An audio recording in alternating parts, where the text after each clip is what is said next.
For a busy time of year, that's a busy little show. Yep.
So did Jake see this kid pitch? A lot. Saw his first ever appearance. He told me, saw his first ever appearance, walked the guy on 4 pitches. I looked at my buddy and said, this kid's really good. You could just tell the way he was pitching that he was really good. He struck out the next 3.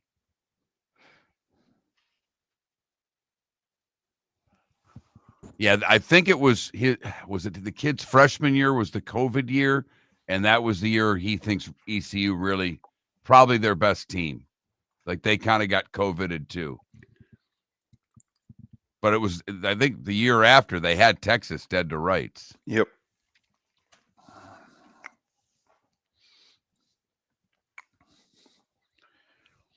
Is it they've never made a super regional or they've never made Omaha? Never made Omaha.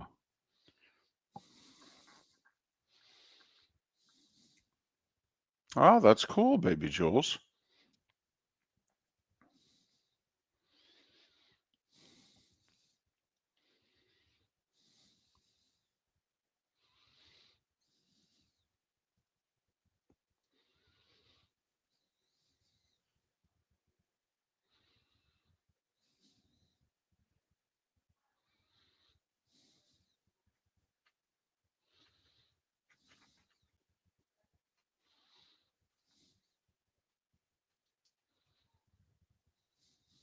Good morning, Johnny Finger Lakes.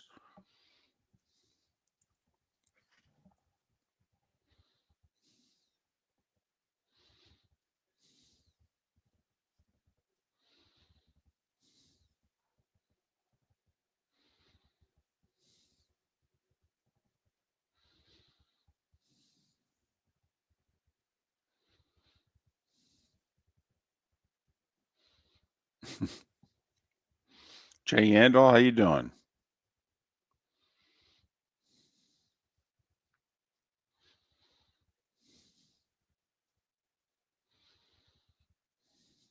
Javier?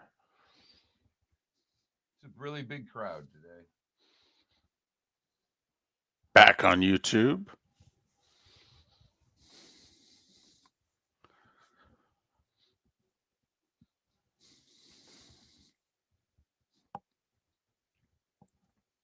Enjoy, Brian.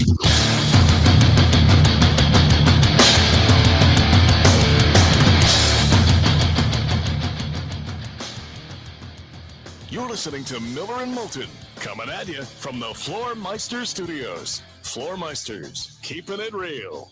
And now, here's Mark Miller and David Moulton. Top of the morning to you on this final Thursday of October, on this Mischief Eve or Mischief Night. Are you seriously starting there with me? It's Devil's Night. All the rest of you that aren't tough enough, we got to call it Mischief Night. No, it's not.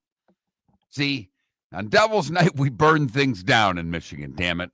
Well, there's no doubt about it. You guys took it to a whole new level, so that's why the rest of us understand why it may have just been mischief in our neighborhood, and you guys said, hold our beer. How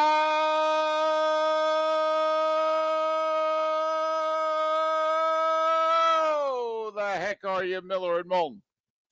MillerandMoulton.com. Miller, _Moulton on X.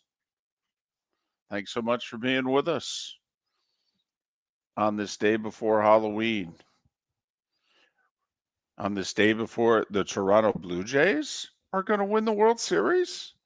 Wow. Maybe. I don't know. Maybe. Could be. Very interesting. Remember, in baseball, momentum is next day's starting pitcher. And the Toronto Blue Jays have proven that old axiom because, boy, Mark, after they lost that 7-hour game, I mean, forget it. They were done. There's no way they're going to recover from this. Why not? Go back out the next day and do it again. And I'm sure right now, if you're a Dodger fan, you're like, we got a guy coming to the mound Friday who's done pretty well these last couple of games. Yeah. So you guys have had your run, but, if our guy pitches like he's pitched, then, we'll see you Saturday. What a swan song that could be. Could that be the way for Max Scherzer to go out? At home, game 7. Yep. 41 years old. Okay. Put an exclamation point on my Hall of Fame resume. But Toronto up 3-2 heading home. And this, is it Yusevich? Yusevich, I believe. Yusevich. Well, I'm trusting your son. Okay. He went to East Carolina. He lives in Greenville. Okay. Right. He watched this kid's career. So however he pronounced it sitting next to you on the couch these last couple days, that's what I'm going with. All right. Yusevich it is. 12 strikeouts. Really good. Well, and look, I'm not a baseball expert, but the Yankees chased when he pitched game 1, his slider wasn't lights out. And if his slider's not lights out, then the splitter doesn't have the same effectiveness. Everything was working last night, David. Mm-hmm. Yes, it was, Mark. Everything was working. Yes, it was. Kid was dealing last night. Yes, he was. Hey, you 2-time Cy Young Award winner. Okay. You're really good. But tonight, I'm better. Well, and it was funny, when a 22-year-old says, when I'm walking from the bullpen to the dugout, I took a moment to look around the stadium, see all the fans. I was hoping to send them home upset. But I mean, just to say, I'm taking it all in. Like, that blows me away. For a kid to say, yeah, I'm at Dodger Stadium, Chavez Ravine, and when I'm walking from the bullpen to the mound, I'm just kind of checking everything out. Huh. Who are the stars sitting in row 3 behind the plate tonight? I mean, I'm just taking this in, and we're gonna go throw a little bit. And he's so young that somebody in the dugout said, "Yeah, Mary Hart's back tonight," and he went, "Who's Mary Hart?" Mary Hart. By the way, he was there for all 18 innings Monday night. Didn't move. Of course he was. Keeping score. Yeah. She's a great fan. But so Toronto takes 2 of 3 in LA. They take the 2 after losing the marathon. Gotta love sports. Got to love sports. Game was over in the first inning. Done. Yeah. First 2 batters of the game. How many pitches were we? 3, David. 3 fastballs. 2 were deposited over the fence. That's it. Okay, the Jays basically, dropped their bat and they said, "Yeah, we're done. We can take it from here." Speaking of bats, where have the Dodger bats gone? Well, to be honest, you could take a look at this whole postseason. I mean, outside of the Cincinnati 2-game sweep, take a look at the Dodgers' offensive numbers against the Phillies, the Brewers, and now the Jays. That's a lot of games. All right. That's 13 games. They have not scored many runs. I mean, the Reds pitching, take that out of the equation. You know, they were the worst playoff team in the National League, all right? And LA manhandled them. But, you know, Mark, they didn't hit 200 against the Phillies and won that series in 4. It's not like they blew. I mean, they swept the Brewers, but they swept them because they gave up what? 3 runs, 4 runs, a run a game? Gave up what? 14 hits in the series. I think they gave up in the 4 games. They didn't win that because of their offense. And Robert shuffling the lineup a little bit last night, moving Beck down, trying, you know, that's kind of the point of desperation for a manager when we start juggling the lineup here in Game 5 of the World Series. Yep, absolutely. Absolutely. And I will say, Mark, you mock me all you want, turned on my MLB Network radio yesterday after the show while running a few errands, and Jim... No, I won't mock you for that during the World Series. If you would have said I turned on my MLB radio after the game last night, I would have mocked you. Okay. All right. I just want to point that out. Not mocking you for listening to MLB radio on the day of a World Series game. Okay. When you come back to me and tell me you're doing it in mid-February to see what's going on in the Hot Stove League, we may have a problem. I was just going to say, how about early December for the winter meetings in like Nashville? Okay. But so driving around yesterday, and Jim Duquette, okay, been a general manager at a couple different places. And he said, you know, I'm looking at the Dodgers, and for the first time, and this was after Game 4, and he said, at the plate and in the field, they looked old to me for the first time. And then he started going through, and he's like, you know, hey, this guy's 35. This guy's 33. This guy's been here for 8 years. And he's like, you know, maybe this team's a little older. Maybe team's a little closer to the end game than maybe we're thinking because of some of the names that are associated with these guys. But we'll see. Well, and I mean, you know, I don't know if another outfielder makes that play, but you've talked about Teoscar Hernandez and being a liability defensively. He goes to dive for a ball, it gets to the wall, it's a triple. Does another outfielder make that play? Does another outfielder say, I can't make that play and hold him to a single? You know what I'm getting at here. I mean, the defensive holes can rear their ugly head when pressure's on. They're below average at all 3 outfield spots defensively at third base, and Freeman is merely average now at first. We're not saying he's not a Hall of Famer. Okay, but that's 5 positions in the field. I mean, so, and their bullpen, and I do love this about sports. There's an adage in baseball, if you have a weakness, eventually the ball will find it. All right, how remarkable is baseball? The Dodgers bullpen, a mess all year, and they win Game 3 because the bullpen pitches as well as they can possibly pitch.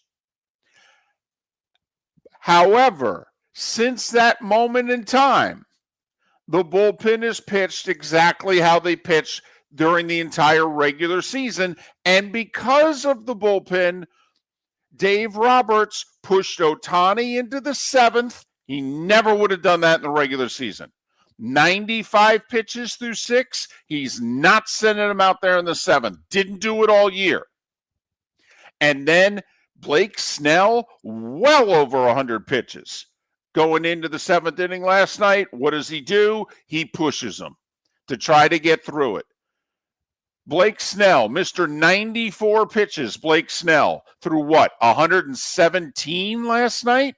Why? Because Dave Roberts wants to do anything but go to his bullpen, even after Monday night.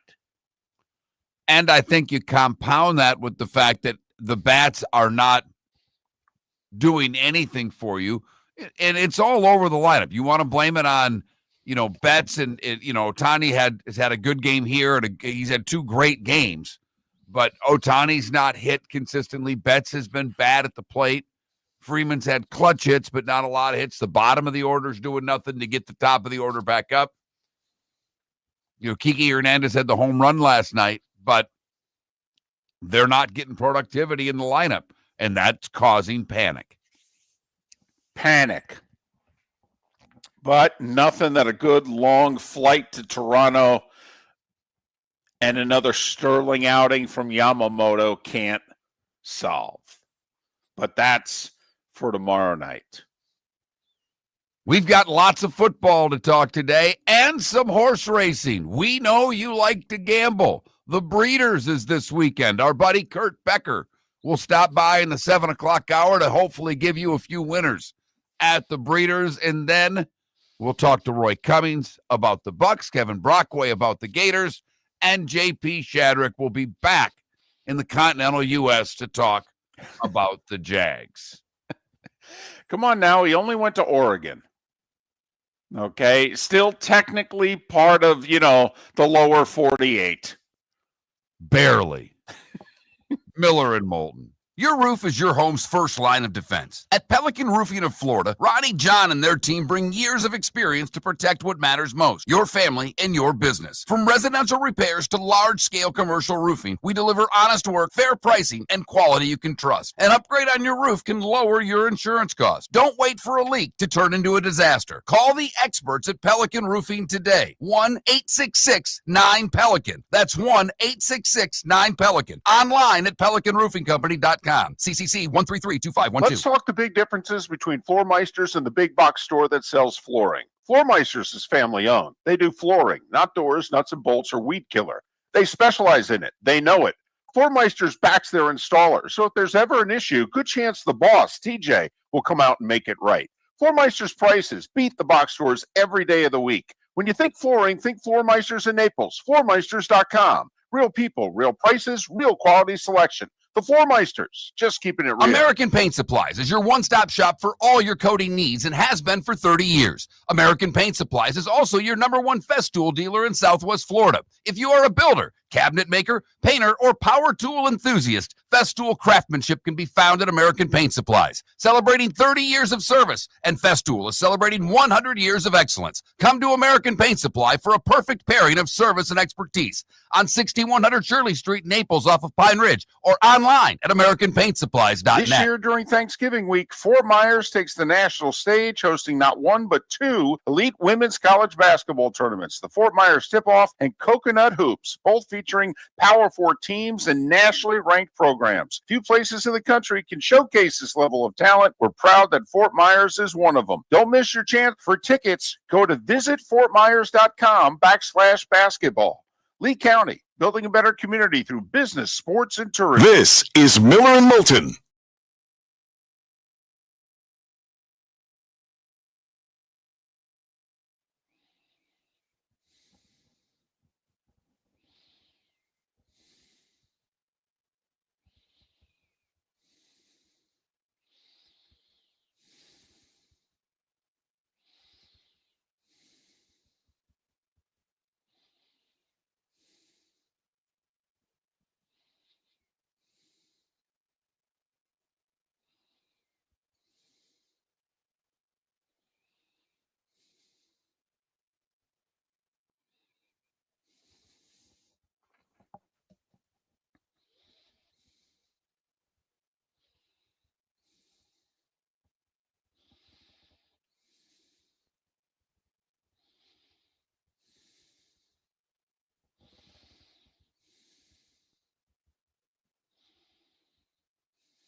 Look at that, Mac. Mom's staying up to watch the Jays. Way to go. Hope you and she are doing well, Mac.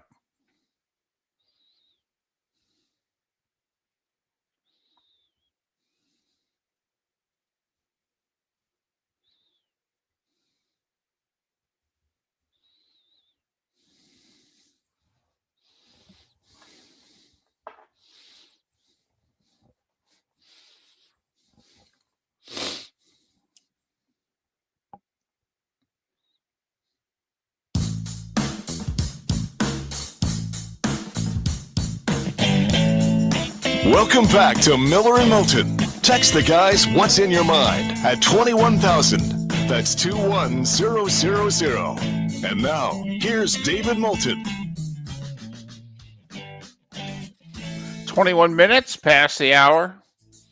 On this final Thursday of October, Mischief Night, Devil's Night, depending on where it is you grew up. If they called it something else where you were born and raised, let us know on this Halloween Eve, if you will. Miller and Moulton, millerandmoulton.com, Miller_Moulton on X. All right, I'm going to throw a name out at you, and you just tell me whether or not you'd hire him. And then if so, we'll start throwing out possibilities. Jimbo Fisher. Would I hire him? Yeah. Not for LSU, Florida, or Penn State. Okay. One thing thrown out there, and Reese Davis threw it out there yesterday about LSU. Remember, the AD at LSU hired Jimbo at Texas A&M. David, I don't know if you're aware, but the AD is not making the decision to hire the next LSU coach. Who's the source? The governor. Does he really have a lot of say in this? Mark, who does have the say in the hiring of the next LSU football coach? I don't know, but would you mind if I play a clip from the governor? Jeff Landry? Yeah, this is Jeff Landry yesterday. The first question is absolutely correct. We are not going down a failed path. And I wanted to tell you something. This is a pattern. The guy that's here now that wrote that contract cost Texas A&M $70-something million. Right now, we got a $53 million liability. We are not doing that again. And you know what? I believe that we're going to find a great coach. I mean, maybe we'll let President Trump pick it. He loves winners. You know, I'm not going to be picking the next coach. But I can promise you, we're going to pick a coach, and we're going to make sure that that coach is successful, and we're going to make sure that he's compensated properly, and we're going to put metrics on it, because I'm tired of rewarding failure in this country and then leaving the taxpayers on the foot, to foot the bill. So, yeah, absolutely. Who's that? No. I can tell you right now, Scott Woodward is not selecting the next coach. Hell, I'll let Donald Trump select it before I let him do it. I mean, it is the governor of the state of Louisiana, for the record. I want to know, when in the world has a governor, all right, been openly talking about the number one college football job in the state, where it's not one of those joking bets that they have for the bowl game with a governor from another state? I mean, this is getting in-depth. This is who we're going to hire. This is we're going to pay them. We're going to structure the contract this way. Hell no, he's not doing the hiring. No. I'll let the president do the hiring before I'd let him do it. and some of the it really leads to another question, David. Right. If President Trump were to pick a head football coach, would you want him to pick the Gators coach, the Penn State coach, or the LSU coach? What coach do you want Donald Trump to select by Thanksgiving? Penn State, Florida, or LSU? That'd be a great poll question. You know what? Why don't we just throw Auburn on the list? Oh, my goodness. No, he will not be picking the coach. Hell no. No. We're going to let him keep his job. Although if it was up to me, we wouldn't. But no, he ain't going to, pick the coach. I know that's what his job says it allows him to do, but not in this instance. There's two things about this presser that I absolutely loved, and you need to watch it as well as hear it. Are the 5 or 6 minions behind the governor who have to basically nod their head in agreement while he's speaking, and they're going, what the hell's he doing? And, of course, now in today's world, we sign everything, and that's great for those that are hearing impaired. But the poor SOB that's doing the signing, don't you think in his head he's going, what the hell is this guy talking about? I don't even know if I can sign all this. It just, So, I mean, I know that he hired Jimbo before, but according to Governor Jeff Landry of the great state of Louisiana, and by great state, I mean arguably the most corrupt state in our union, he said no. He's not doing the hiring. Okay. So I do love Matt Moscona too. Matt's been great to us over the years, and he does a terrific job. Matt, 18 times in interviews, says, well, the politics in Louisiana, well, it's a little different. Really, Matt. He's trying to just educate our audience. He didn't want to say corrupt. He just was trying to make sure you understood exactly what he meant. Right. Interesting. That was the word. Yes. Okay. And I do think that presser falls under the category of interesting. I do.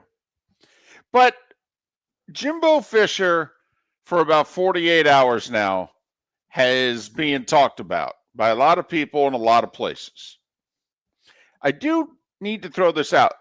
Jimbo Fisher was the offensive coordinator at LSU under Nick Saban for the first 7 years that Nick was at LSU. Well, actually, Nick was only there 5, but Jimbo stayed and was Les's offensive coordinator in 05 and 06. I mean, he was the offensive coordinator that got Jamarcus Russell the Heisman in 06. And then Jimbo went to be the heir apparent at Florida State in 07, took over in 2010, and we know what happened in Tallahassee. Okay. But Jimbo has a history at LSU. He was their offense coordinator when Nick won his first national title in 03 with the Tigers. So that's number one. But let's just say that's not going to happen. Okay, fine.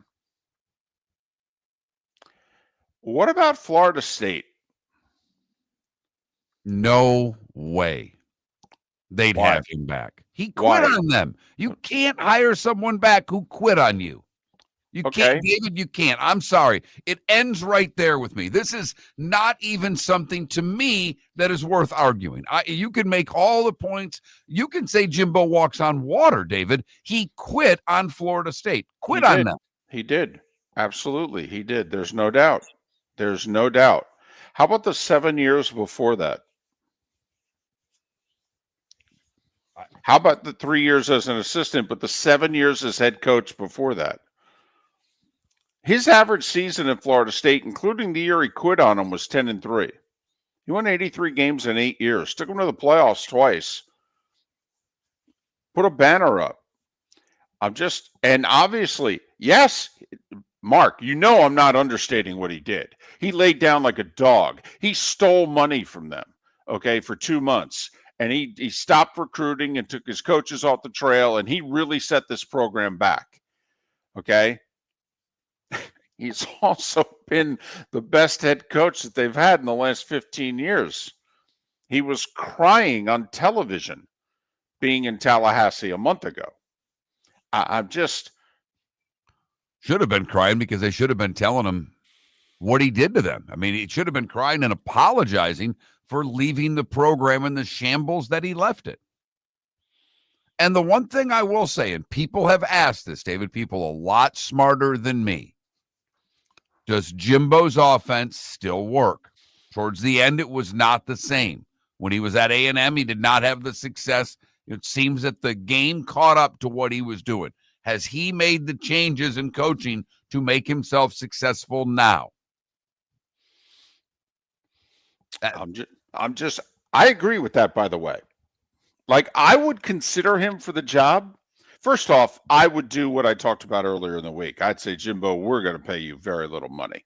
You're already getting paid by A&M. Never mind the fact you stole money from us and you helped bury this program. Okay, so I'll bring you back. You're going to have to apologize, by the way, for 2018, and you're going to get a low base salary. We're going to let A&M pay you, but Jimbo, you're going to have to bring in an offense coordinator that calls the plays. So then he's there to recruit? I mean, yeah, he did a great job recruiting, and he did a great job recruiting at A&M. He can recruit. Just saying. The Cape Coral Police Department is growing, and they want you to be a part of it. They're hiring new officers. Starting pay is between $74,000 and $90,000, depending on your experience. And with a $10,000 hiring bonus, you could be making $100,000. Enjoy paid holidays, off-duty details, plenty of OT opportunities. They're also hiring dispatchers and professional staff. So go to capecops.com. Capecops.com. Be brave, be best, be Cape. Football season is back, and celebrate your game day with Jimmy the Beef Guy. We're talking tender, juicy Chicago beef sandwiches. Whether your party's for 10, 100, or 200, bring game day to your house with Jimmy the Beef Guy. The catering packages come with the beef, the gravy, the peppers, the bread, everything you need. 2 convenient locations, Fort Myers and Bonita Springs. Skip the ordinary and bring the beef. Jimmy the Beef Guy, Chicago flavor, Southwest Florida style. Call today or visit jimmythebeefguy.com. Tell him Miller and Moulton sent you. Let's talk the big differences between Floor Meisters and the big box store that sells flooring. Floor Meisters is family owned. They do flooring, not doors, nuts and bolts, or weed killer. They specialize in it. They know it. Floor Meisters backs their installer. So if there's ever an issue, good chance the boss, TJ, will come out and make it right. Floor Meisters prices beat the box stores every day of the week. When you think flooring, think Floor Meisters in Naples. Floormeisters.com. Real people, real prices, real quality selection. The Floor Meisters, just keeping it real. Mark Miller for Sleep Treatment Direct. They are helping me with sleep apnea. And by helping me, I mean curing me. No more CPAP machine. No more snoring. No more tossing. No more waking up exhausted. Their expert team got me the right treatment, fast and hassle-free. If you want to feel energized and get rid of your snoring, call Sleep Treatment Direct today. 444-1741. That's 239-444-1741. Sleep Treatment Direct. Sleep safe and This sound. is Miller and Moulton.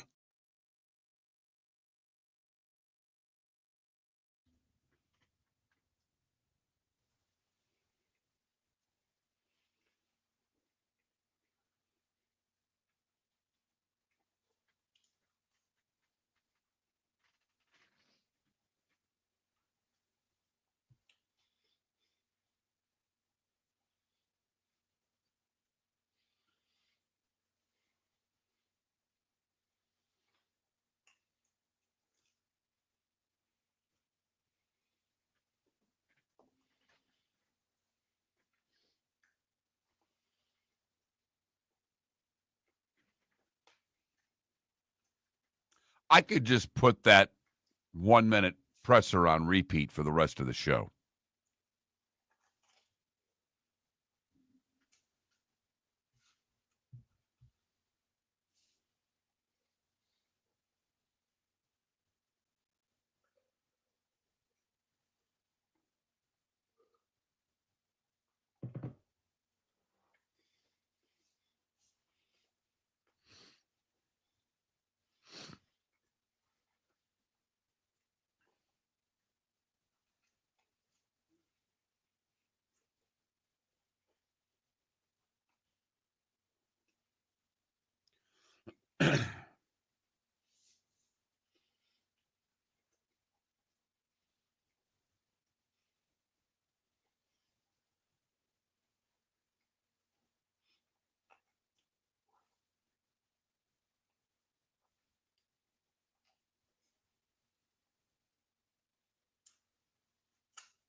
That was Jeff Cameron.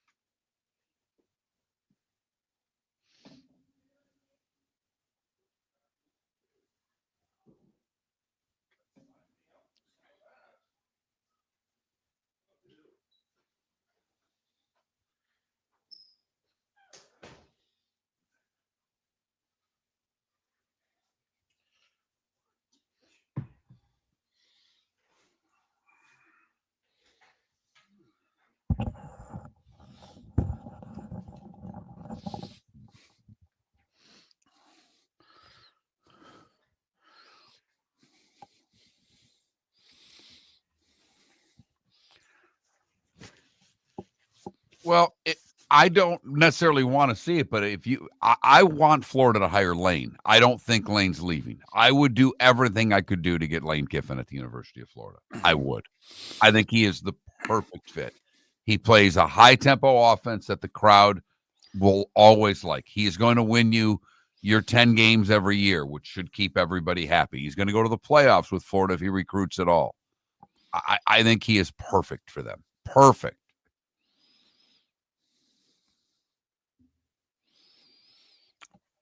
Ditto. If he doesn't come, is it the guy at Missouri? I don't know. I mean, the guy at Georgia Tech, I don't think he runs an offense that Florida would like. I think he's a hell of a coach. I think it's going to be the guy at Missouri is who they're going to end up getting. So you're going to lay the 7.5 tonight, Mark? Ooh, it's a good question. That's a lot of points. It really is. A road team on a Thursday. In Golden Gate Estates, Brown Chicken. At his house, or I think his parents' house. I'm not sure which. All I know is it's out in the Estates.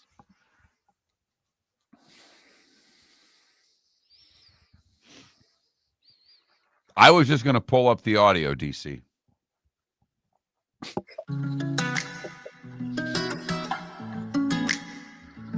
Welcome back to Miller and Moulton. Text the guys what's in your mind at 21,000. That's 21000. And now, here's David Moulton. 22 minutes till the top of the hour. Kurt Becker, our horse racing guy, has been for years. He'll join us an hour from now. The Breeders' Cup is coming up this Friday and Saturday. Before you get going, David, because did say text what's in your mind. Yeah, right. That's right. What's in your mind? We don't care what's on it. What's on your mind should be a hat. We want to know what's in your mind.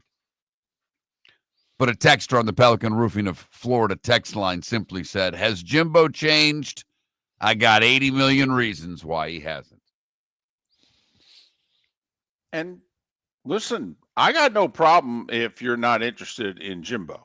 I just wanted to bring it up because he, for whatever reason, and the media operates this way, somebody somewhere brings up a topic and then everybody else goes, "Oh, that's interesting." And for the next couple of days, they all debate the same topic. But very quickly, before we get to the starting five, Jimbo, Arkansas? Okay. Auburn? Okay. But obviously, Penn State, LSU, Florida, no. Nope. Okay. All right. And Florida State, a return. No. Okay. I don't like the retreads. You know I'm not a fan of retreads. Right. Okay. Just wanted to bring it up. That's all. He's, for whatever reason, the name has been bantied about a lot in the last 48 hours. Time now for the starting five. 5 big stories you need to know. Here is the starting five. The starting five brought to you by Lee County. In Florida, building a better community through business, sports, and tourism. It's BST, not BLT, not BTO. It's BST, business, sports, and tourism. Baseball, Jays did it again. Sent out rookie Trey Yasevich.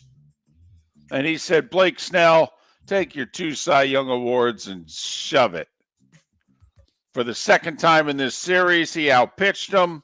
For the first time, he gets a win. He went 7 innings, gave up just 3 hits, didn't walk anybody, and struck out 12. Take that back to your $350 million dugout. First 2 batters of the game for the Jays homered. Davis Schneider and Vlad Jr. 3 pitches in, it was 2-0. Essentially, it was over. Jays 6-1. That's after winning 6-2.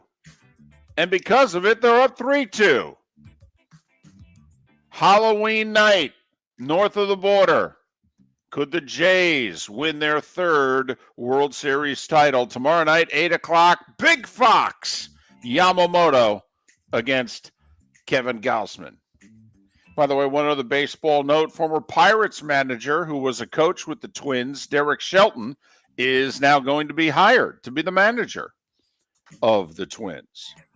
NFL Thursday Night Football, 8:15 Eastern tonight on Amazon. The 2-win Ravens at the 2-win Dolphins. But Lamar Jackson back for the Ravens, and so are the points. Baltimore, a 7.5-point road favorite on a Thursday night. Ravens after the win against the Bears. They've got a stretch here. They face the 2-6 Dolphins. Then they face the below 500 Vikings. Then they face the Browns. Then they face the Jets. And then they face the Bengals before they're home on Thanksgiving for that Bengals game, by the way. So this is an opportunity for Baltimore. If they play the way they're capable of, this could be like, we said could happen for New England, could happen for Denver, and it has happened. Ravens with a real opportunity here to turn 1-5 into, 7-5. But standing in their way are the rough, tough Miami Dolphins, who shut Atlanta down just a week ago. Hell, not even a week ago. And by rough and tough, we mean the Miami Dolphins. Miami Dolphins. Miami Dolphins #1. Yes, those rough and tough Miami Dolphins. 8:15 tonight, Amazon. Over-unders 50.5. So, give or take a point. We're talking 28-21, 29-22, that type of game. Bet accordingly. Other football news. Aiden Hutchinson got paid. Myles Garrett said Aiden Hutchinson got paid. 4-year extension, $180. That's $45 per. He's making more than Baker Mayfield, Sam Darnold. 141 of the 180 is guaranteed. Damn. Only Micah Parsons for a non-quarterback makes more per year. Hutch is only 25. Doesn't turn 26 till next August. 6 sacks so far this year. Second in the league in pressures. Tied for first in forced fumbles. Hutchinson just in his 4th year. Dan Campbell earlier this week raved about Hutchinson. Said you have no idea what he does for our defense. Does far more than the stats. By the way, the Lions. You think this thing is ending anytime soon?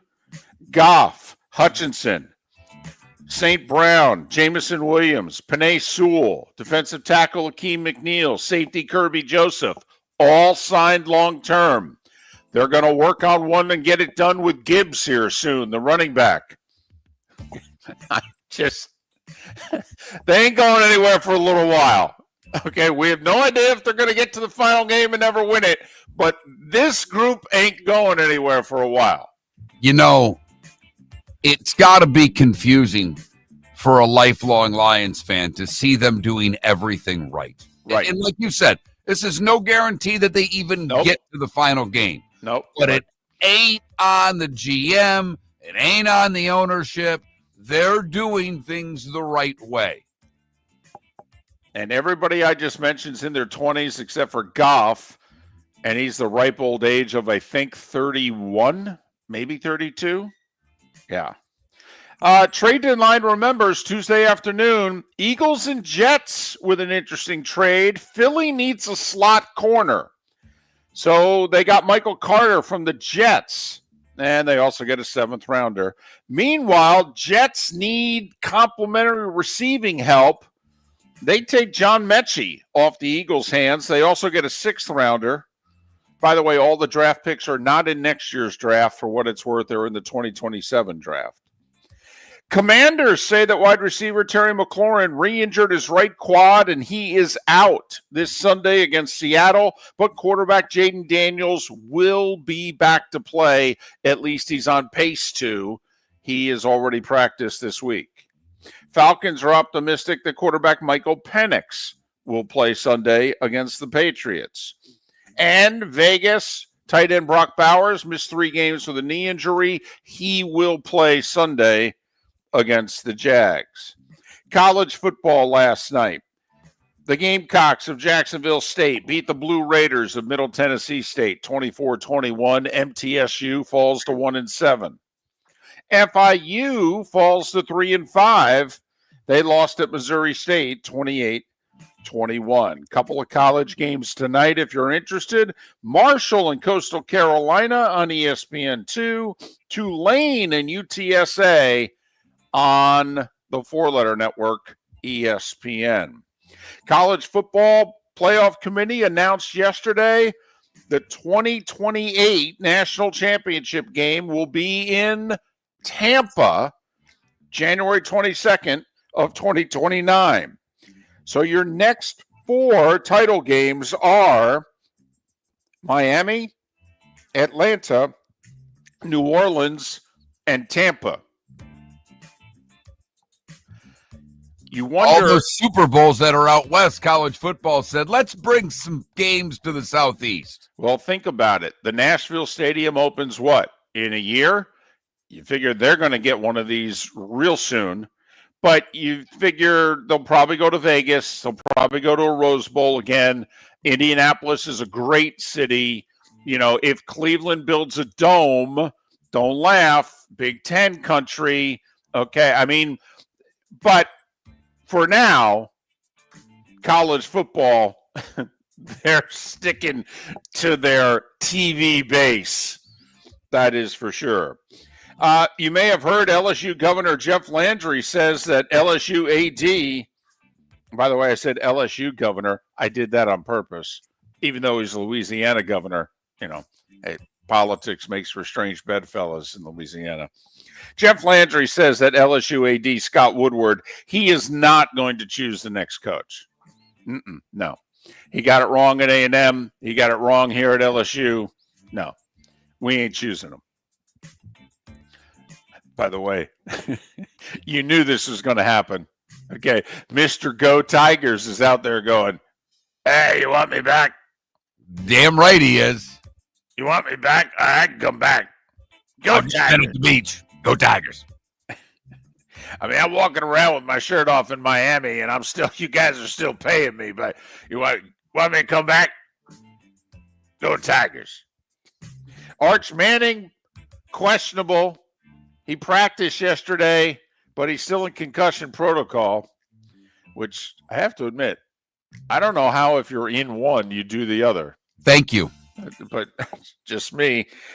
Texas takes on Vandy Saturday, and they're only a 2.5-point favorite at home. Man, is college football different? Everybody loves Texas in this one, though. Everybody loves Texas. I know they do. NBA had a lot going on last night. They had 10 games.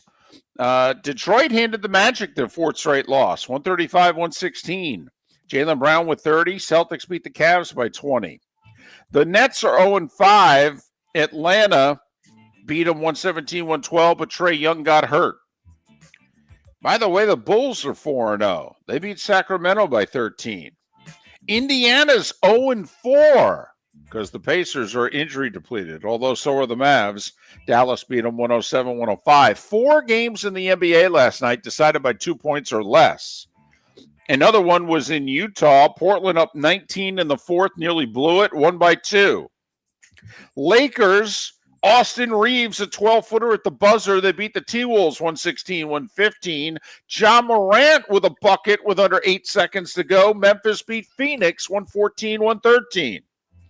KD at 31 in Houston's win over Toronto. And Jokic, 4 games, 4 triple-doubles. 21 points, 12 rebounds, 10 assists. Denver beat the Pelicans by 34. New Orleans is off to an 0-4 start. And they traded away their first-round pick for this year because Joe Dumars made an offseason trade that everyone in the sport thought was ridiculous. That could be a really nice draft pick for somebody. And finally, Mark, did you see the Brad Marchand story? No. So Marchand missed the Panthers' last game, and it wasn't clearly stated as to why. Well, it's because one of his best friends in the world's 10-year-old daughter just died. And Marchand went to console him, and that's why he wasn't with the Panthers on Tuesday. And Marchand and his friend, J.P. McCollum, they co-own this U18 hockey team. So last night, Marchand stepped in for McCollum and coached the team. It was a fundraiser for the family. Marchand, donated autographed jerseys and the like. But yeah, Marchand missed the Panthers game Tuesday night, which they lost in overtime to Anaheim. Marchand will be back with the team when they play again on Saturday. But whether you agree or not, that is the hockey community. Without question. Somebody as respected as Brad Marchand goes to a team and says, yeah, my best friend in the world's 10-year-old daughter just died. I got to go be with him. I got to go do some charity stuff for a couple days. I'll be back on Thursday. And they went, okay, send them our best. Right. What can we do to help? Right.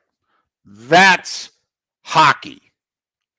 And I know, at most 800,000 people will watch it any given night. And it pisses us hockey people off all the time that more people don't love our sport. But those are the reasons why. And the Maple Leafs lost a game last night, and Toronto doesn't care because of the Jays. Columbus beat the Leafs 6-3, the Blue Jackets' 3rd straight win. If the Jays win the World Series, will that put more or less pressure on the Leafs? More pressure, but give their fans hope, Mark, that it really can happen.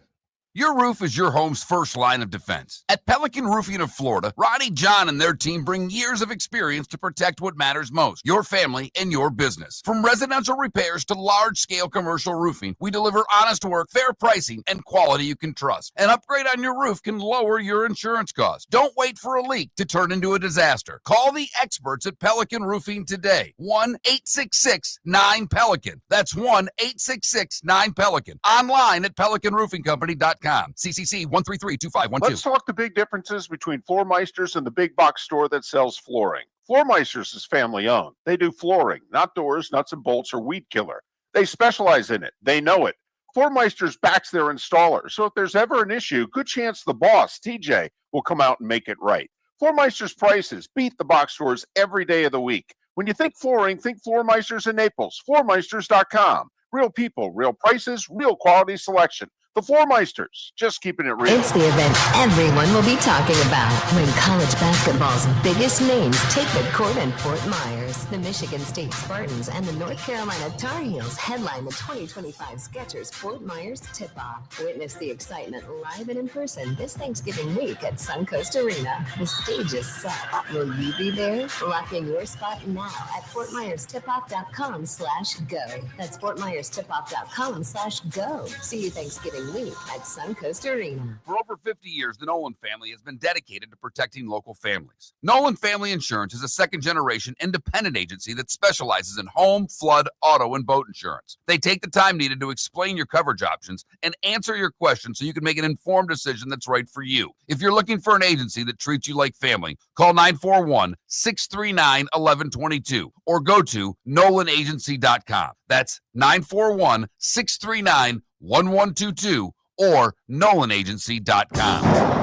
Got a cracked window or foggy glass? Don't wait for the next storm to make it worse. Your local Glass Doctor Home and Business is just down the road and ready to help. From leaky frames to shattered panes, we've got the tools and the know-how to get your home or business storm ready. With flexible scheduling and our done right promise, you'll be in good hands. So before or after the weather hits, call your neighbors at Glass Doctor. Glass Doctor, Glass Doctor. Call the Glass Doctor, we fix your pains. Oh yeah! American Paint Supplies is your one-stop shop for all your coating needs and has been for 30 years. American Paint Supplies is also your #1 Festool dealer in Southwest Florida. If you are a builder, cabinet maker, painter, or power tool enthusiast, Festool craftsmanship can be found at American Paint Supplies. Celebrating 30 years of service, and Festool is celebrating 100 years of excellence. Come to American Paint Supply for a perfect pairing of service and expertise on 6100 Shirley Street, Naples, off of Pine Ridge, or online at AmericanPaintSupplies.net. This is Miller and Moulton.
Hey, what poll question are we going with today? Florida, Georgia, Georgia, Florida. Okay.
Should we put a third answer and say cocktail party?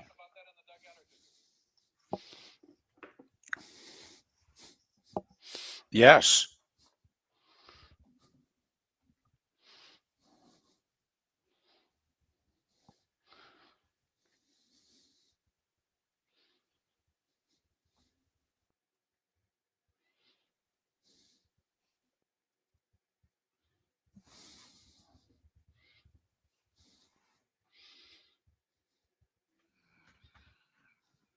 Which team would be most successful having President Trump pick their coach?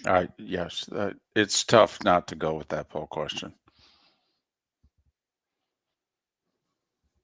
And no one down here will get upset that we do it either. That's Right. We did that in Michigan. People might get a little honked off. New York. There's places where we could get people upset. Not here.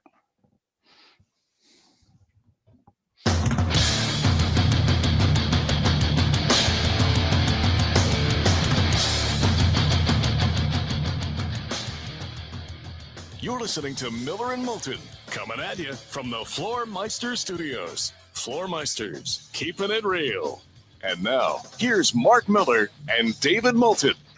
Hour 2 of Miller and Moulton on this final Thursday of October.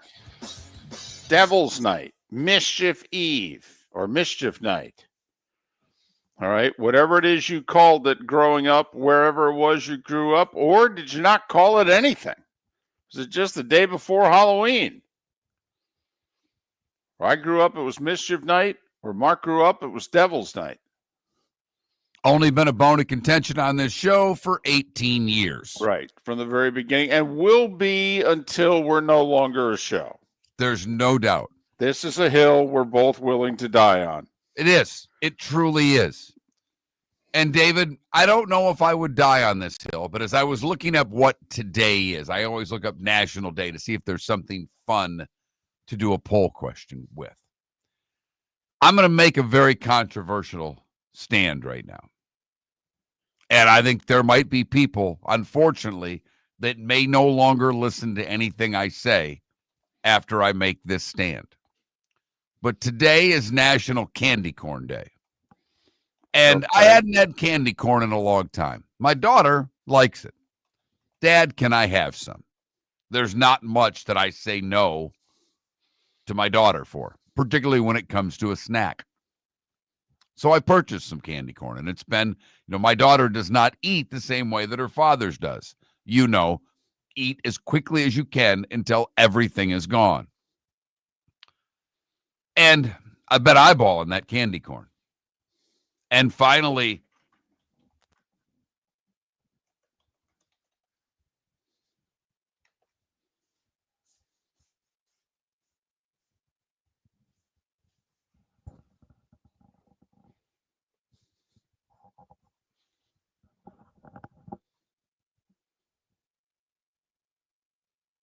of saying that I like candy corn.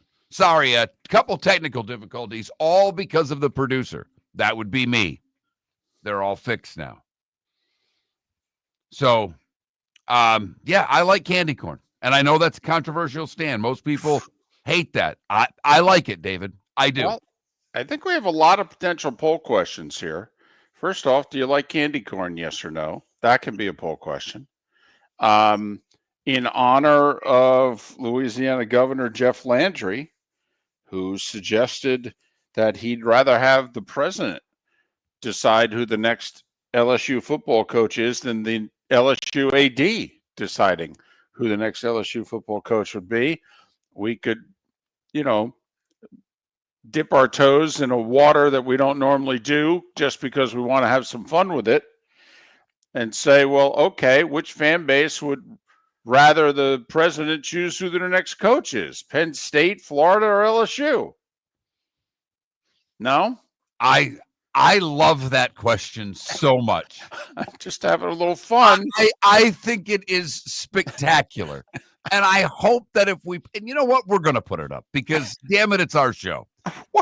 And if you don't have a sense of humor about that, then I feel terribly for you. I do. Because the governor of Louisiana, not once, but twice, in a 1:07 clip, said that President Trump should pick the next LSU coach ahead of the athletic director. Right. And, for that matter, Scott Strickland's 0 for 2, right? Yes, he is. I mean, do you want Strickland or do you want Trump? We're just trying to have some fun. That's all. We do have a poll question up, and I have no problem adding 2 more to it right now. But our poll question is, so what do you call the game? Georgia, Florida, or Florida, Georgia? And, of course, I added a third one just to be a little snarky, cocktail party. Darn right it's the cocktail party. It's the world's largest outdoor cocktail party. Now, there's many things I love about Vern, but man, oh man, when we did the game, okay, and for whatever year it was that they decided they weren't going to call this the world's largest outdoor cocktail party, and I think it might have been the first year that Gary joined CBS in 06, because the 05 game, I think, was the one they had it at night. Someone died. And someone died in the landings after the game, right? I know the landings is long gone, but that was the spot that you went on Friday and Saturday nights. Yep. And so, everybody associated with the game was panicky, and they're like, we got to stop, publicizing this as the world's largest outdoor cocktail party. You can't tell Vern Lundquist that, okay? You just can't. All right? It is what it is. And Vern was never one to, make it politically correct after the fact. Like to him, Oklahoma, Texas will always be the shootout. It's not the rivalry. And so, because he's the only one who could get away with it. Sure enough, we would do the game, and sometimes he'd put it in the open, and sometimes he'd wait till a little bit later on and a blimp shot and what have you. Here we are at the cocktail party, and it's just like, yes! He opened with it the year after, I believe. I thought it was in the open. Okay, and he would say things like, well, they used to call this the world's largest outdoor cocktail party. Right. All right. And that's how I remember him starting the broadcast. Right. Well, okay, there's an SEC championship game we did. It was the first Alabama-Florida meeting in 08. And I say first because they played again the next year. And so it's Nick against Urban, and Florida would win. Tebow, great fourth quarter. Florida goes on to win the national championship. But the official college football rankings had it like number 1 versus number 4. But the AP had Alabama 1 and Florida 2. And so CBS was hyping the game as 1 versus 2. Well, nobody went with the AP ranking. We all went with the BCS ranking at the time. So Vern was told by management, hey, you got to pump up the fact that this is number 1 versus number 2. And Vern's like, come on. They're like, no, seriously. So to tweak management during the 2-minute open that Vern and Gary did, Vern mentioned 6 times that it was number 1 versus number 2. And we go to break with the music playing, and he says, did I tell you guys this is number 1 versus number 2? I wanted to just kiss him. Just go over, give him a big bear hug and kiss him on those big Norwegian cheeks. Golly. He didn't care. No. And he got to a point with the SEC that he was only leaving if he was leaving. Because they loved him. I mean, it went back and forth, though. But in the buildings that he went to, when you went to a stadium, Vern was a god. Yeah, no, we went to Arkansas one time, and I thought it was Norm from Cheers. I'm like, look at this. Yeah. But there's a lot to this game that I do miss. I do. But it's the cocktail party, damn it. That's my vote. Me too. I have been to one. I saw Georgia win in a pretty big upset. In 97, Robert Edwards ran wild on the Gators when the Gators had been dominating the series. Now, I know at least one Georgia fan that's in full panic mode because Napier was fired.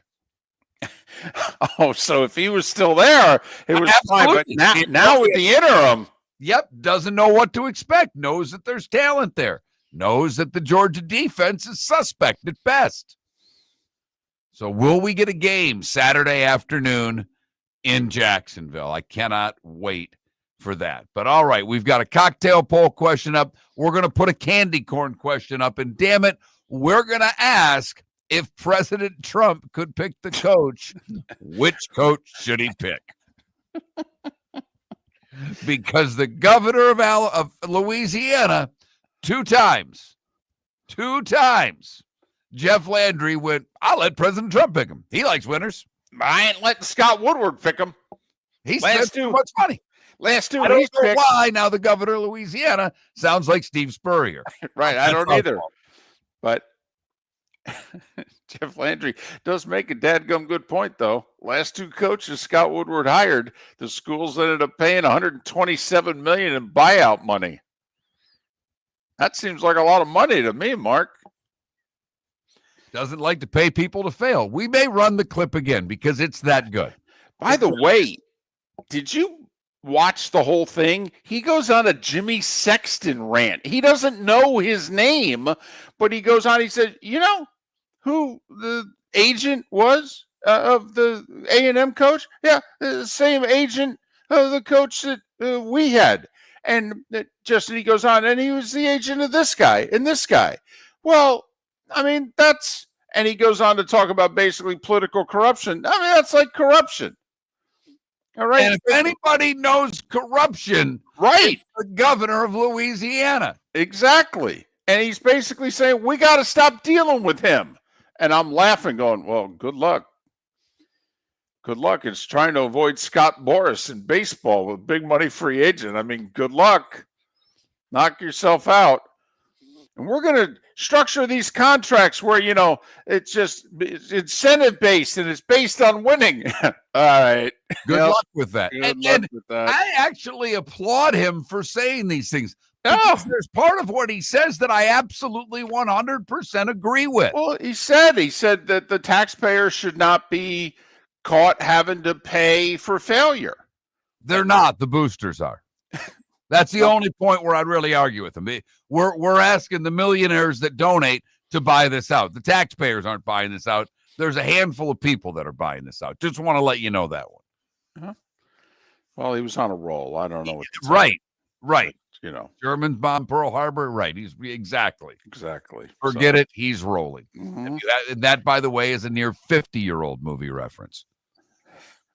Yeah, but a lot of people know it, even if they're under 50. That's true. Miller and Moulton. Great show ahead. Moulton and Miller, or the world's largest indoor cocktail party. One or the other. Or the two fastest eaters on planet Earth party. Whatever you want to call it. We'll talk some horse racing. Kurt Becker is going to join us in about 30 minutes' time. Roy Cummings, Kevin Brockway, JP Shadrick, all ahead. Miller and Moulton, millerandmoulton.com. Let's talk the big differences between Floormeisters and the big box store that sells flooring. Floormeisters is family owned. They do flooring, not doors, nuts and bolts, or weed killer. They specialize in it. They know it. Floormeisters backs their installer. So if there's ever an issue, good chance the boss, TJ, will come out and make it right. Floormeister's prices beat the box stores every day of the week. When you think flooring, think Floormeisters in Naples. Floormeisters.com. Real people, real prices, real quality selection. The Floormeisters, just keeping it real. American Paint Supplies, celebrating 30 years in Naples, is proud to be the exclusive Farrow & Ball dealer in Southwest Florida. The best thing to come from the UK since the Beatles, Farrow & Ball has the colors and paints at American Paint Supplies. See why all the designers and painters choose Farrow & Ball. For 30 years, American Paint Supplies provides the perfect pairing of service and expertise on 6100 Shirley Street in Naples off of Pine Ridge, or online at AmericanPaintSupplies.net. American Paint Supplies is your one-stop shop for all your coating needs. The Cape Coral Police Department is growing, and they want you to be a part of it. They're hiring new officers. Starting pay is between $74,000 and $90,000, depending on your experience. And with a $10,000 hiring bonus, you could be making $100,000. Enjoy paid holidays, off-duty details, plenty of OT opportunities. They're also hiring dispatchers and professional staff. So go to CapeCops.com. CapeCops.com. Be brave, be best, Be Cape. Your roof is your home's first line of defense. At Pelican Roofing of Florida, Ronnie, John, and their team bring years of experience to protect what matters most, your family and your business. From residential repairs to large-scale commercial roofing, we deliver honest work, fair pricing, and quality you can trust. An upgrade on your roof can lower your insurance costs. Don't wait for a leak to turn into a disaster. Call the experts at Pelican Roofing today. 1-866-9-PELICAN. That's 1-866-9-PELICAN. Online at PelicanRoofingCompany.com. CCC 13325. This is Miller and Moulton.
Who should President Trump be allowed to pick the head coach for? How do we? Louisiana Governor Jeff Landry said he would let President Trump pick the next coach at LSU before letting athletic director Scott Woodward pick the head coach. Which coach should President Trump hire? Yeah. Penn State, Florida, LSU.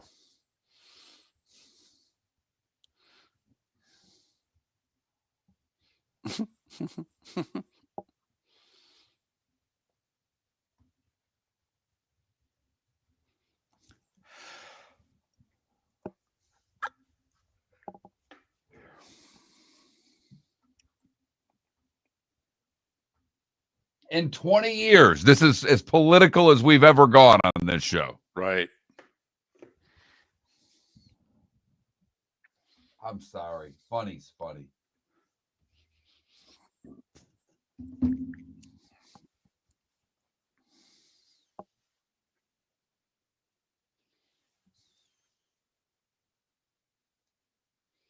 taxpayers on the foot with the bill. So yeah, absolutely.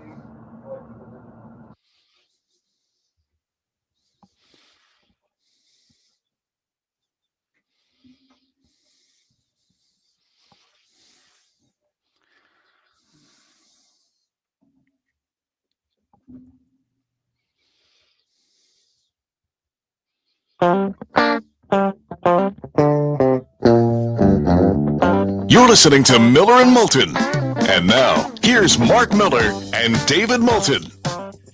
21 minutes past the hour. Kurt Becker will join us in a little more than 15 minutes. The Breeders' Cup is this weekend. We'll give you a chance to win some money. We'll talk with Kurt about the proceedings. Roy Cummings, top of the hour, talk the Bucs. Kevin Brockway, an hour from now, to talk about, well, the cocktail party. That's what we call it. What do you call it? It's one of our poll questions. Georgia, Florida, Florida, Georgia, or the cocktail party. Gators and Dogs, Saturday afternoon in Jacksonville. What do we got? This year and next year, I think, in Jacksonville, and then we do the Atlanta-Tampa thing? Right. While they're redoing the stadium. Right. And J.P. Shadrick, who lives in Jacksonville and is part of the Jags radio network, he will join us coming up at the top of the Diamond District bonus hour. But we have several poll questions up today. The cocktail party question, what do you call it? It's National Candy Corn Day. Do you like candy corn? I admit it. I do. It's a controversial take. I get it. And it may detract some from listening to anything I say going forward, because people take a pretty hard stand on candy corn. In fact, is it possible? A texter said candy corn is the sweet tooth of the devil. Absolutely disgusting. That came in on the Pelican Roofing of Florida text line. Is it possible to be in the middle on candy corn or no? I don't think so. Okay. Well, then if I have to choose, I'm choosing no. Okay. I don't know how you could really be in the middle on a candy. Well, but there are times like I may eat 2 or 3 of them and then maybe realize, I don't know if this is any good. I don't completely ignore it. Like there are certain things that you get, like Easter. There's certain Easter candy I won't touch. I won't touch a peep. Yeah, me neither. But there's certain things that, your kid or your grandkid are going to get tomorrow when they go trick-or-treating. And we're all going to raid their candy when they go to sleep. And there are certain things I'll go through and I won't touch this. I won't touch that. Ooh, give me 3 of those. We pull out all the Almond Joys and give them to my mother. She's the only one in our family that likes the Almond Joy. Does she know that Almond Joy's got nuts and Mounds don't? Mounds don't. Right. So. And then our final poll question is literally as political as we've ever gotten on this show. We've never come close to going down this road because we don't do politics. We don't want to do politics. We don't care. We're actually not trying to do politics. We're trying to do humor. Funny.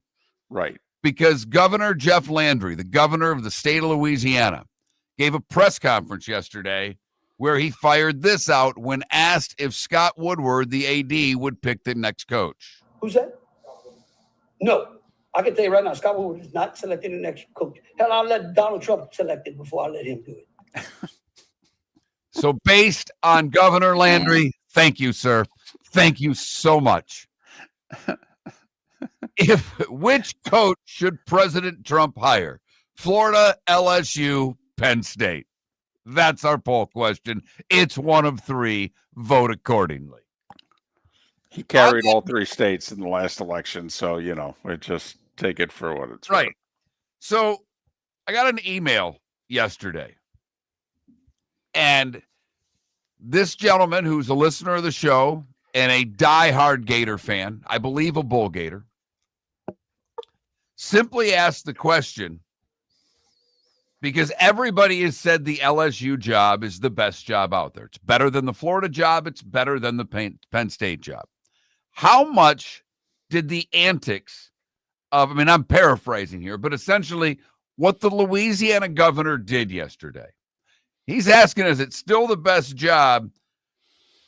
And could this stunt set LSU back indefinitely? I don't think so. It doesn't help. It's not a good look.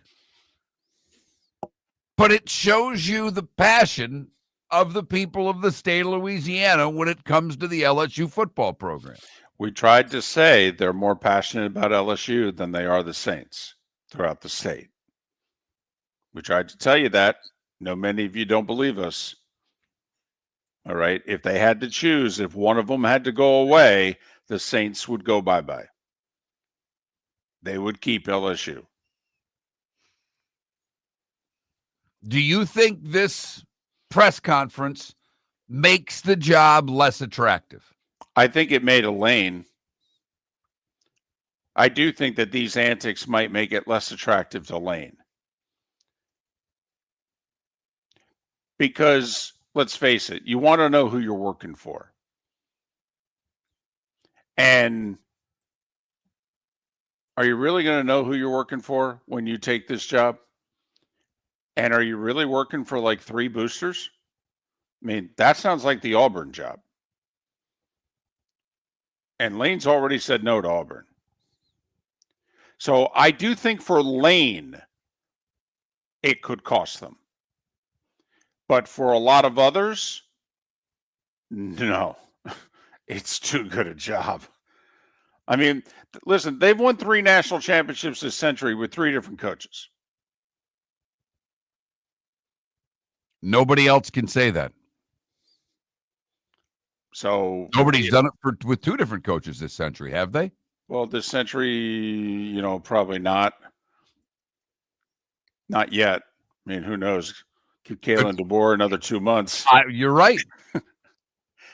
I mean, because you got to go back to the 90s, obviously, with Florida. You also have to go back to the 90s with Alabama and Gene Stallings. This century, Miami's only won the 1. That was part of the allure of the Miami job. Was you had 3, 4 different coaches who won the national championships over the years. I mean, that's, Schnellenberger, Jimmy Johnson, Dennis Erickson. Then obviously you go a little ways later, Coker. But I mean, it showed you just how good a job this was. You can win here. It's not just 1 or 2 guys. You can win here. So we can add teams to this list if we want to revisit the President Trump poll question in a couple of months when the Florida State job becomes available. Because it's going to come available. I mentioned Jimbo earlier, and I mentioned him because apparently one of the word that's out, the rumor that's out, is that Jimbo is assembling a staff. In fact, a guy he's had on staff at a couple different places, Tim Brewster, took to X last night and basically said, get ready to win a natty again. It was so great the first time, can't wait to do it again. And which, of course, then has everybody going, well, then where's he going? Is he going to some place that has a current vacancy? Or is he lining it up because, well, the vacancy's coming in about 4 weeks? So it's one of the reasons why I mentioned Jimbo earlier and whether you would consider him for certain jobs, et cetera. And as you pointed out on the Pelican Roofing of Florida text line, the Buckeyes with Urban and Ryan Day this century have won it as well. Yeah. So there you go. And that's because Ohio State's one of those jobs. I mean, it's arguably. Well, I just asked anybody else this century done that, and the only one that's done. Well, and Tressel, 02. So they've done it with 3 coaches this century. So, it's arguably the best job in the country. I don't think it's arguable. Right. So, but LSU's in the top 4. Whether you think so or not, it is. If you ask the top coaches out there, list the top 3 jobs in the country, Ohio State would make every survey, And LSU would damn near make every survey too. Don't kid yourself. Now I want Scott Woodward to try to hire Jimbo.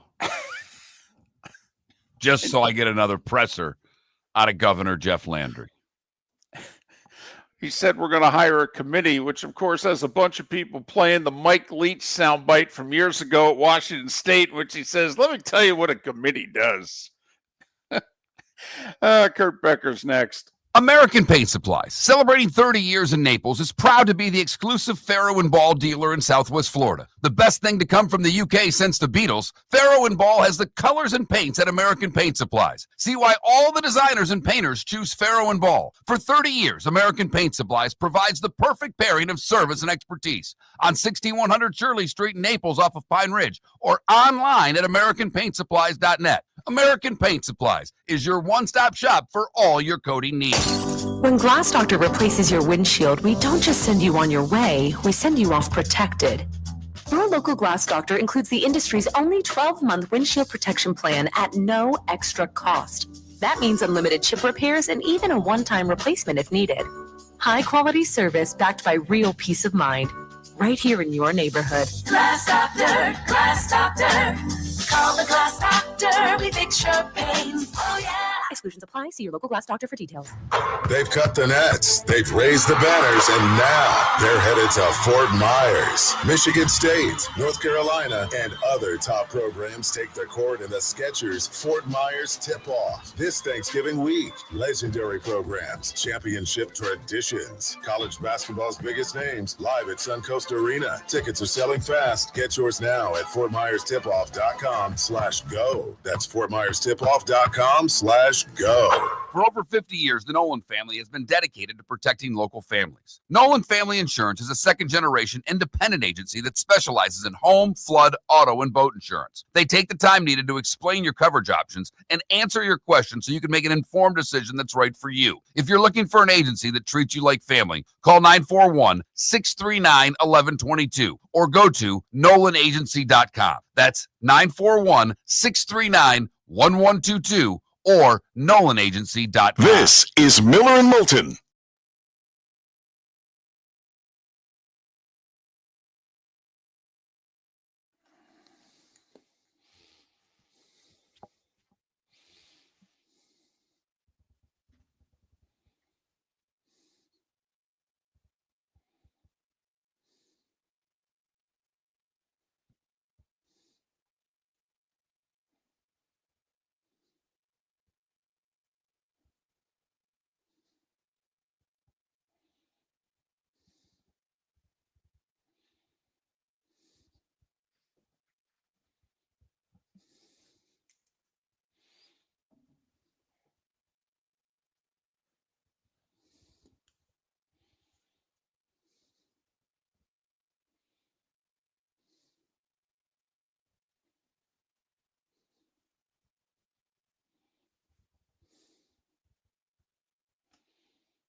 Mr. Becker is on.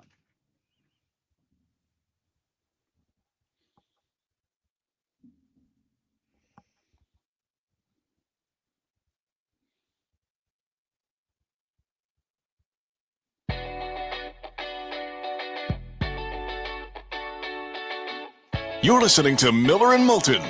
And now, here's Mark Miller and David Moulton. 22 minutes till the top of the hour. Roy Cummings to talk the Bucs will join us then. Kevin Brockway an hour from now when we talk about the cocktail party. And JP Shadrick will join us at the top of the Diamond District bonus hour here on Miller and Moulton. MillerandMoulton.com. Miller_Moulton on X. Kurt Becker joins us once again. The voice of racing at Keeneland for a generation. You can follow him on X at Becker Trackside. Kurt, it's David and Mark. Hope you are well. How are you? Good. Yeah, I'm well. It's good to be back on the show with you guys, and here we are, ready for another Breeders' Cup.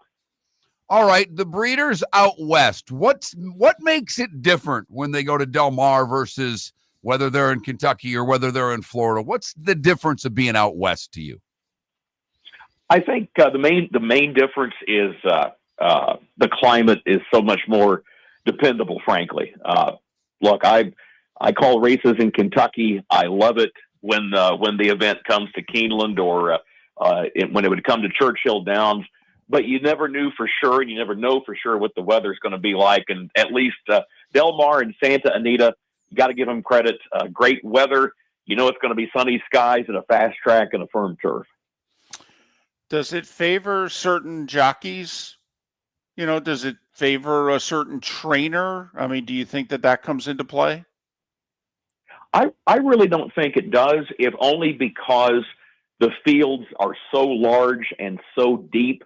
I just think on this particular weekend of the year, it's why so often, no matter where it's held, including Del Mar, you see some huge upset prices, and you see some rock solid favorites that come in. So I think a lot of the things that might apply to certain tracks on a day in, day out basis, certain riders, certain trainers that do well, I tend to throw that out the window when it comes to the Breeders' Cup.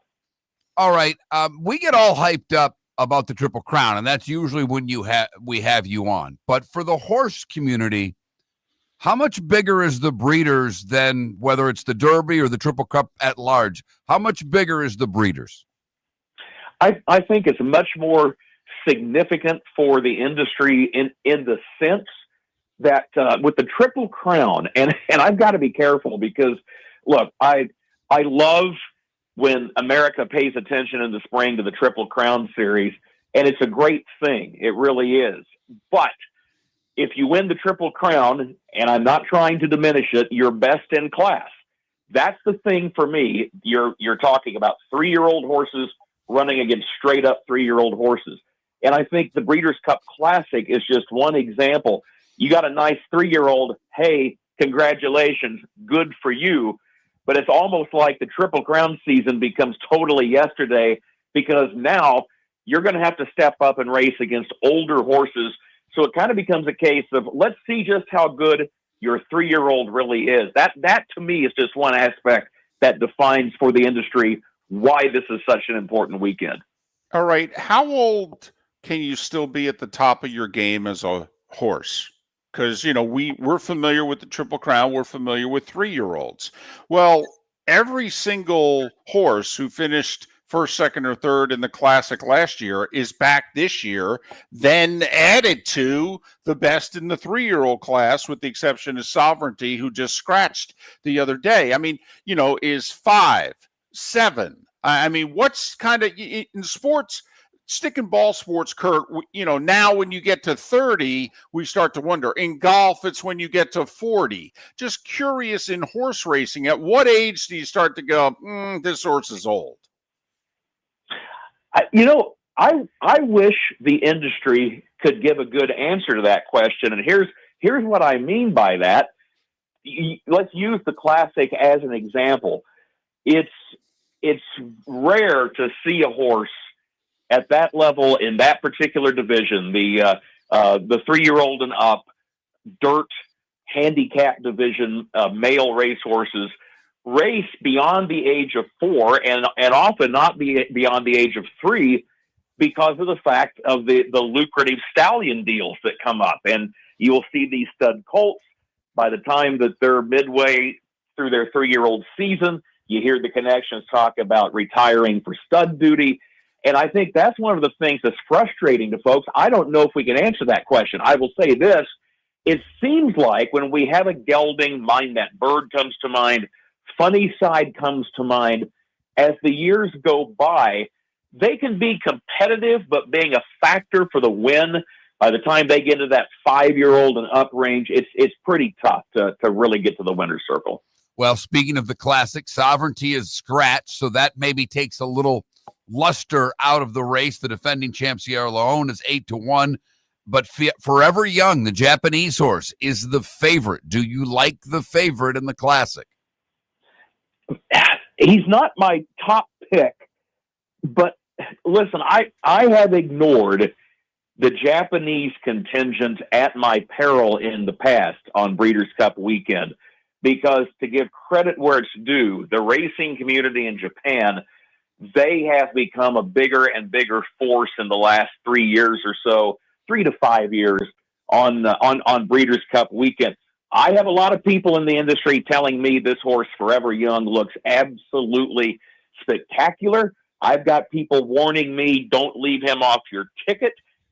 I'll probably use him, exactas, trifectas. I'm going to the old tried and true. I'm going to the defending winner, Sierra Leone. That's the horse I'm putting on top for the classic. Kurt Becker, talking the Breeders, which begins tomorrow. Listen, it's convoluted. I may have this wrong. I see 14 races, 5 tomorrow and 9 on Saturday. Does that sound right?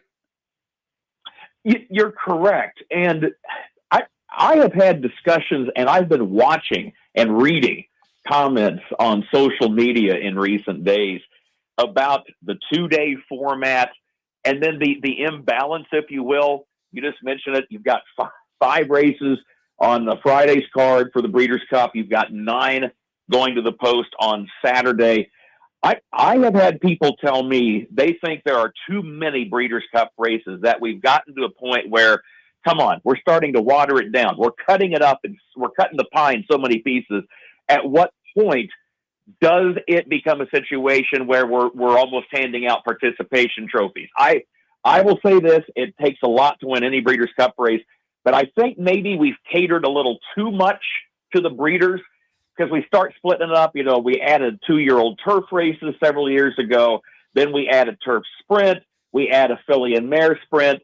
I know some folks that would love to see it go back to 1 day, and instead of having 14 races, get it back to the days when we had 7 or 8.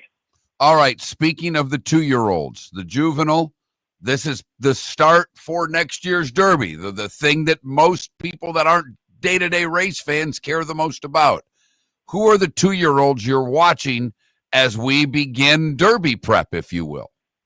Well, I tell you, the horse that a lot of people are talking about, and he won our 2-year-old feature at Keeneland, is a horse named Ted Nafi.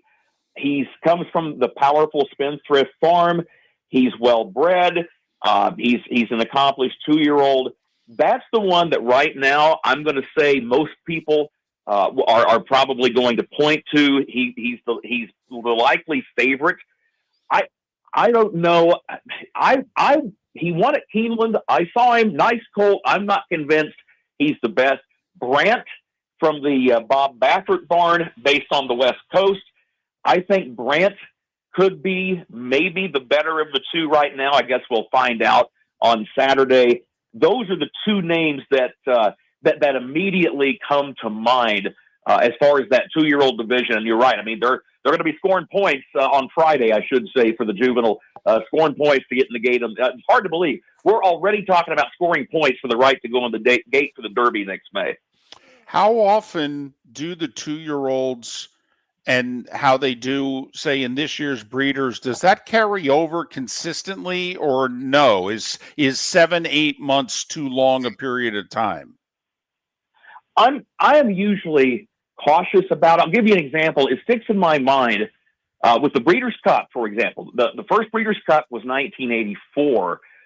We went all the way to like the 06, 07 era before we ever saw a horse that succeeded as a 2-year-old to a significant degree, street sense, and then came back and won the Kentucky Derby as a 3-year-old.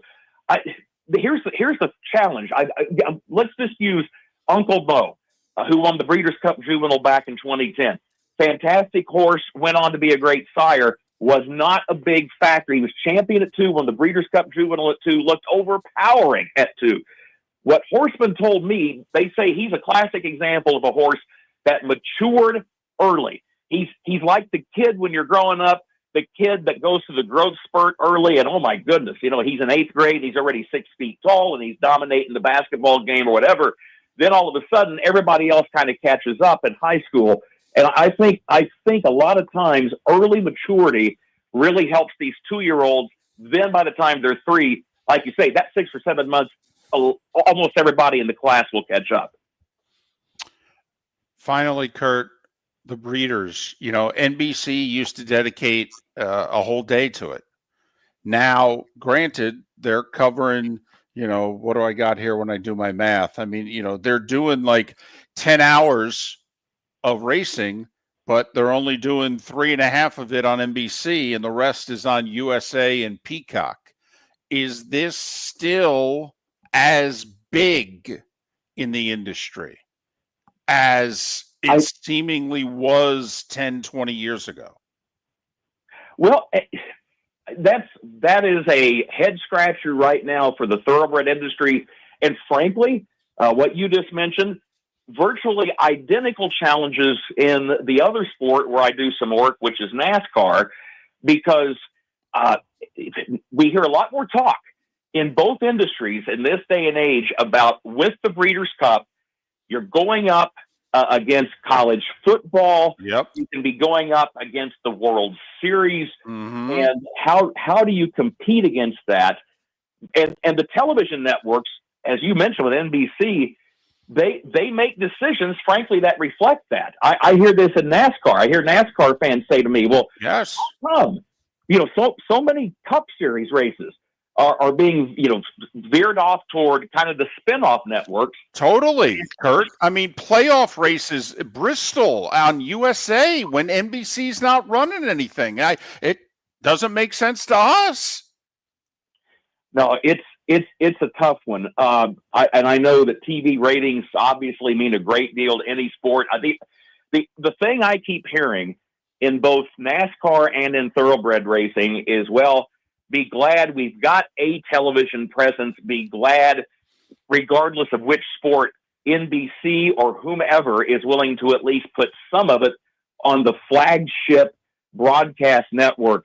But by the same token, there are some warnings out there, and people in those industries are saying, look, if you don't want to become just a niche sport, you better figure out a way to get more of this action on one channel, prime viewing, major network. And if nothing else, it's frustrating.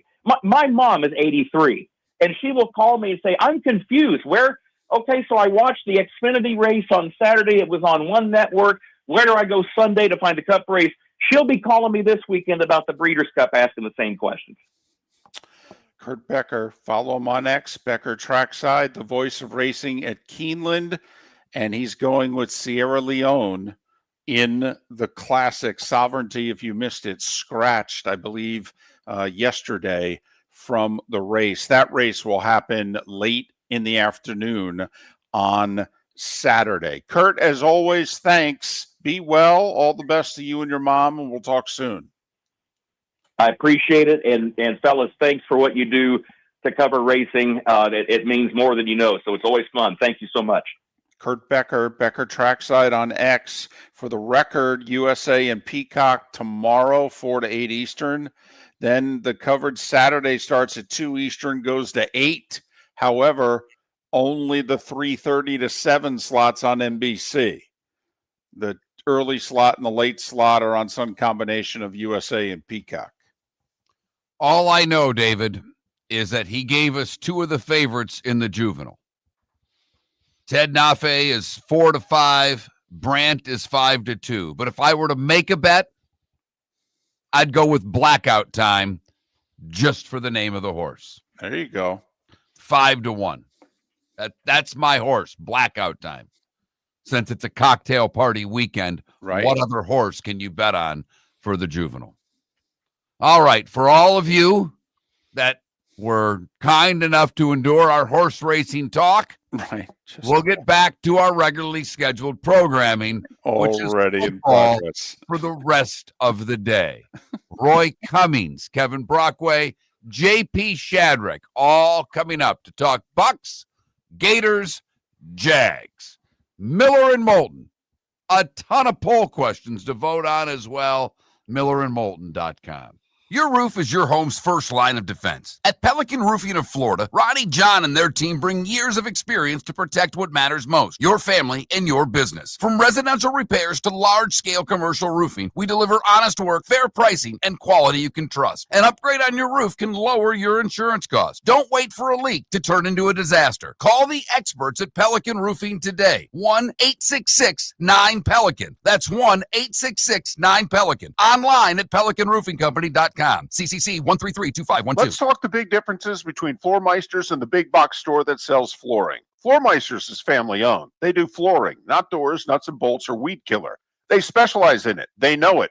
Floor Meisters backs their installer, so if there's ever an issue, good chance the boss, TJ, will come out and make it right. Floor Meisters prices beat the box stores every day of the week. When you think flooring, think Floor Meisters in Naples. FloorMeisters.com. Real people, real prices, real quality selection. The Floor Meisters, just keeping it real. Football season is back, and celebrate your game day with Jimmy the Beef Guy. We're talking tender, juicy Chicago beef sandwiches. Whether your party's for 10, 100, or 200, bring game day to your house with Jimmy the Beef Guy. The catering packages come with the beef, the gravy, the peppers, the bread, everything you need. Two convenient locations, Fort Myers and Bonita Springs. Skip the ordinary and bring the beef. Jimmy the Beef Guy, Chicago flavor, Southwest Florida style. Call today or visit jimmythebeefguy.com. Tell him Miller and Moulton sent Mark Miller for Sleep Treatment Direct. They are helping me with sleep apnea. And by helping me, I mean curing me. No more CPAP machine, no more snoring, no more tossing, no more waking up exhausted. Their expert team got me the right treatment, fast and hassle-free. If you want to feel energized and get rid of your snoring,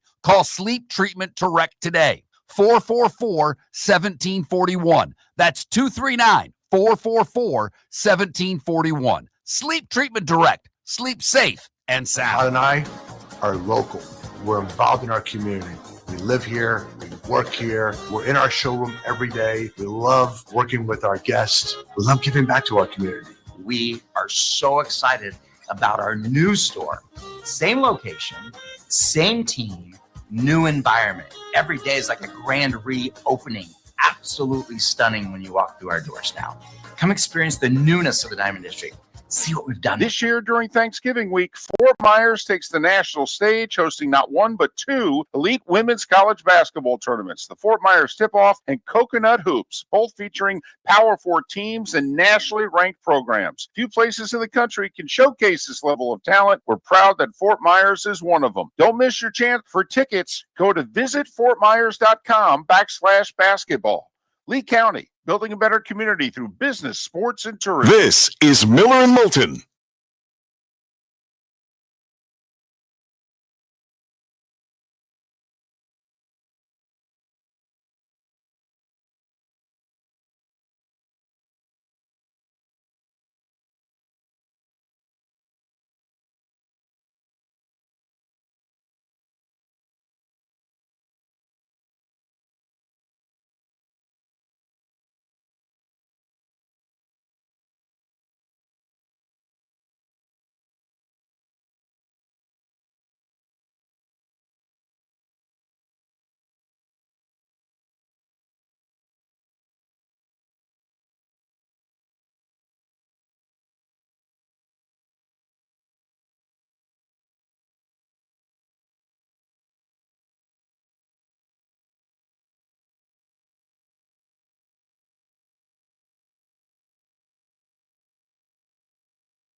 I'd never steal you wrong, Michael. I'm glad you enjoyed it. Ronnie's a great dude that owns it.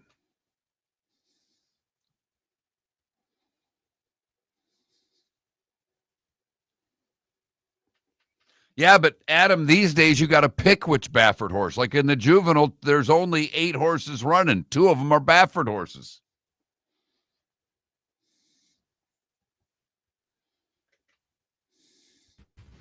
Good morning, Roy. Hey there, how we doing? Doing well. Yourself?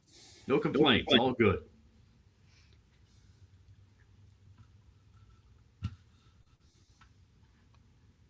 Kid was throwing BBs last night.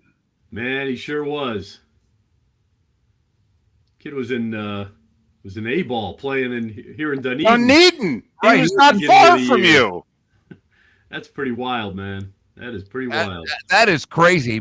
Particularly, I mean, that's even a lower level than it used to be. That's going up 5 levels. Yeah. It used to be high A-ball Right. back in the day. Not anymore.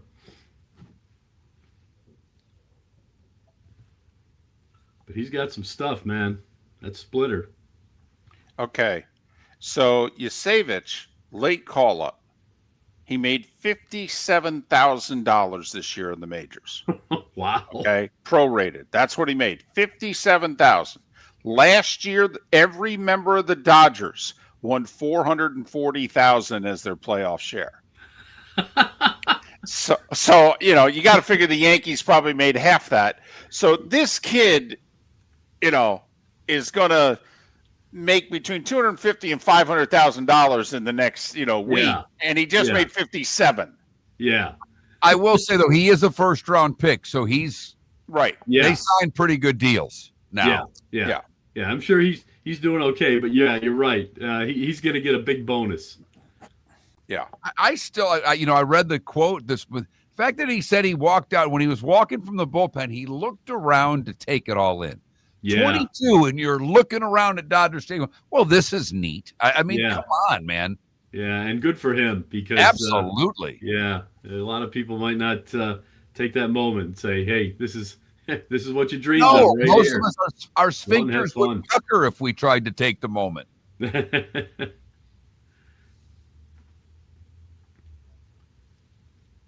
Kids almost got me rooting for the Blue Jays. I think I'm kind of rooting for them. I mean, I love the Dodgers, but.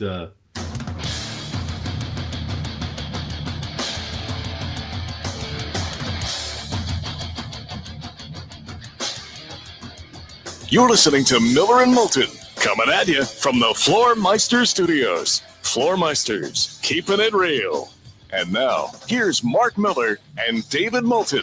We are halfway home on this final Thursday of October, at least in Jacksonville, Tampa, St. Pete, and Fort Myers, Naples. Final hour of the show, Port Charlotte, Venice, and surrounding areas, Live Oak, and Lake City and surrounding areas. Miller and Moulton, millerandmoulton.com, Miller_Moulton on X. Roy Cummings, kind enough to join us once again, Bay News 9 and the Miller and Moulton Show, talking Bucs. Follow him on X, R. Cummings, FHCN. This team needed the bye week, didn't it? Oh, man, needs 2. Yeah, it is really beat up, and it's starting to show in a lot of ways. I think the only bad thing is just when the defense seems to be figuring some things out. The bye week comes along, but you hope they can pick that up again. I mean, they're starting to take the ball away a little bit more consistently, which is good. Really needs to happen. And starting to develop a little bit of a pass rush here. Servace Dennis is obviously starting to show some skill there. But yeah, they really, really need the bye week, and they need to get at least just get somebody back healthy on that offensive front line because, man, oh man, that group is just so beat up, and you know what? It's getting more and more beat up each week from the other opposing defenses because they can't keep them out of Baker Mayfield's grill. So it's tough. Been a tough run for these guys the last couple of weeks. All right, all that aside, the one thing that concerned me the most, and they ended up getting the pick 6 to score. But what did they have? 9 plays from the 1 yard line. They got a penalty that gave them an extra 5 the first time, and to get a yard. We thought that this team was vastly different. The last couple of years, the Bucs have said we're going to run the damn ball, and we've all applauded that. But Roy, you got to be able to get a yard, my man, don't you? Well, you do, but look, there's a couple of things there. Obviously, you couldn't get the yard, which is bad enough. But the fact that they kept going, I mean, they literally ran the same play like 6 times in that sequence. 6 times, same play. They changed instead of running left, they ran right a couple of times, or the other way around actually. But it was just, I mean, show me something else. I think this is a moment for Josh Grizzard to go back and kind of learn the playbook a little bit more, go back to school a little bit, sit down with some other people, and especially head coach Todd Bowles, and say, okay, we need a little bit more balance here. And when we're at the 1 yard line, give me a rollout, roll Baker Mayfield out and give him an option to throw or something, because you can't just kind of keep plunging into the line. And, this isn't Ed Podolak and the old Chiefs, guys. This is you got to be able to, you've got to be able to get a yard, and they prove they can't. So you got to come up with something else here. Okay, what's been the bigger loss then, Liam Cohen or Bucky Irving getting hurt? Because they're averaging 98 yards rushing a game. 98. They were top 5 in the league last year. They're averaging less than 4 yards a carry. They averaged over 5 last year. So is it the offensive coordinator, or is it the fact that they've had to rely on RB2 and RB3 here lately, and they ain't running the ball? Yeah, well, you guys know that I believe strongly in RB2 and RB3. I think they've got depth there. I think they're good players. The line is the line. It is what it is. But that's all the more reason why you don't consistently, or 6 or 9 times, try to run the ball up the gut against any team in the NFL. I don't care if it's the Saints. You've got to try something else. You run it 1 time, fine. You want to run it again? Okay. The 3rd, 4th, 5th, 6th time, now you're looking at insanity, guys, beating your head against the wall, trying to do the same thing, expecting a different result. Not going to happen. So I put it on Josh Grizzard, and look, it's the law of averages. I mean, you lost a really, really good offensive coordinator 2 years ago. You lost another really good one last year. Sooner or later, it's going to come back to what it is, and maybe Josh Grizzard's just a good receivers coach. Maybe he's not an offensive coordinator. He's learning on the go. Give him that. I understand that, and that's acceptable. It's unfortunate, but it is the way it is. The Bucs are, kind of victims of their own success, and that happens in this league. Teams lose their best coaches; they get picked off by other teams. But sooner or later, and that's why I think, for me, the most important thing outside of getting healthy, obviously, Josh Grizzard's got to go back to the drawing board and figure out some ways to balance this offense a little bit more. Well, obviously, we can't talk about the offense without talking about the injuries, whether it's the line, whether it's the running backs, whether it's the receivers. I mean, this offense has been decimated with injuries. When we talked a couple weeks ago, David and I suggested, and I think to a large part you agreed, Roy, that maybe it was time to make a bigger move than Jason Licht makes to get some help for the pass rush. Do they need to go get a receiver? Can we count on Godwin coming back at healthy? I mean, this is lingering. He came back. He wasn't ready. He's hurt again. Abuka, I think he'll be fine with the week off. He's young legs. We all know Evans is gone for a while. Do they need to go get a receiver? Well, they may, but I think they need to get an offensive lineman first. I mean, it's like, can you get both? Can you get both? I don't know. Do they have enough? Do they have enough to give away to get what they need? I would still put receiver as second on the list. You can find a lot of those guys kind of on the street. I'm sure they're working guys out. We don't know when Chris Godwin's coming back, if he's going to be healthy. If he comes back, it helps a lot. But, right now the problem is they're just not getting open. I mean, I think Tez Johnson can play and play at a high level. I think some other guys can play at a high level. But right now, in the last couple of weeks, they've had trouble getting open and getting 3 of the defensive backs that are following them. So, maybe just a little more attention to detail. Again, maybe a little bit more, creativity within the offensive scheme.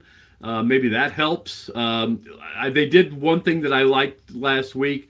Went to the screen passes a little bit more. The receiver screens, I think that's helpful.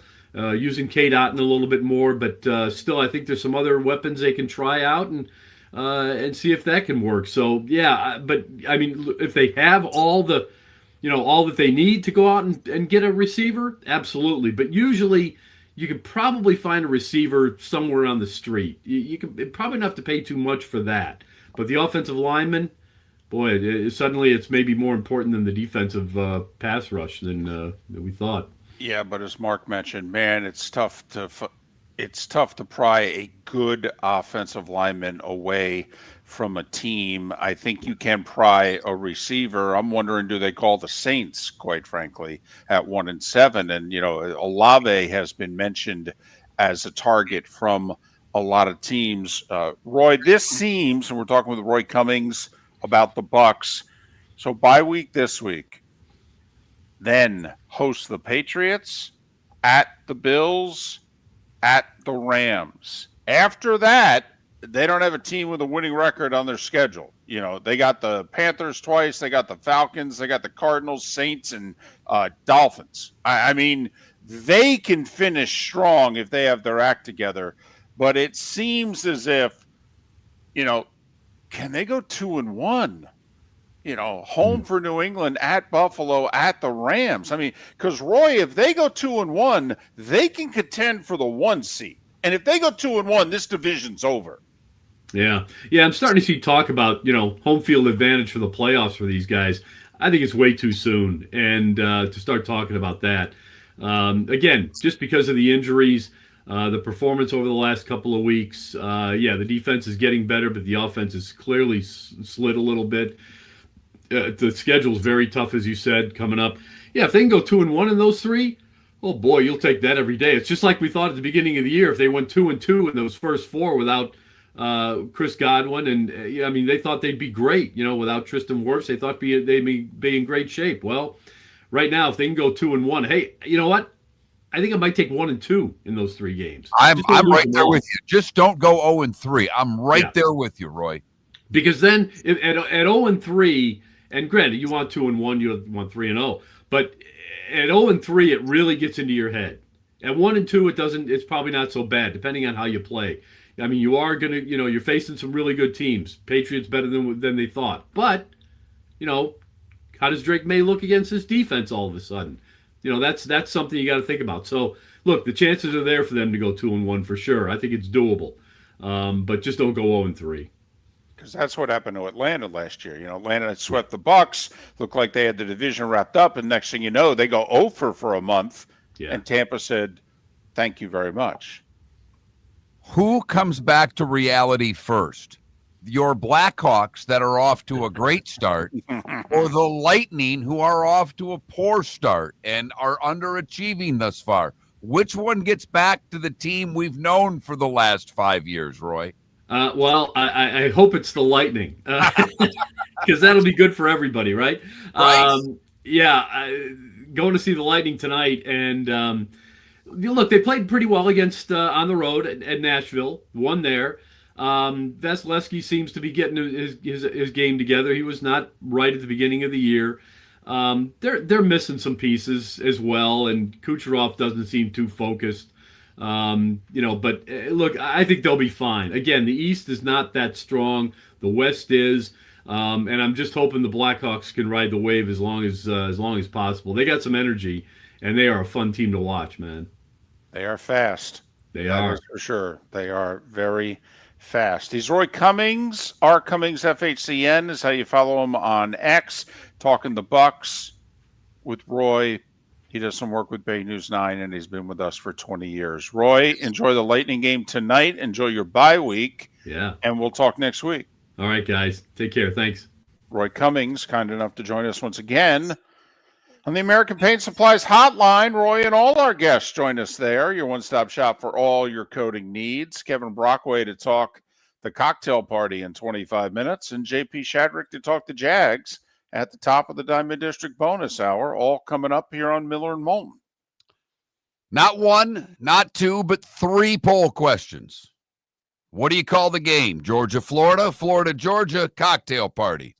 Cocktail party getting 85% of the vote. It's National Candy Corn Day, and I stepped out in a big way and said I like candy corn. and I'm accepting all of you who like it with me. Make your voices be heard. And right now, believe it or not, 48% of you like candy corn. I'm stunned. I'm really happy right now. And finally, Louisiana Governor Jeff Landry said he would let President Trump pick the next coach at LSU before letting current athletic director Scott Woodward pick the head coach.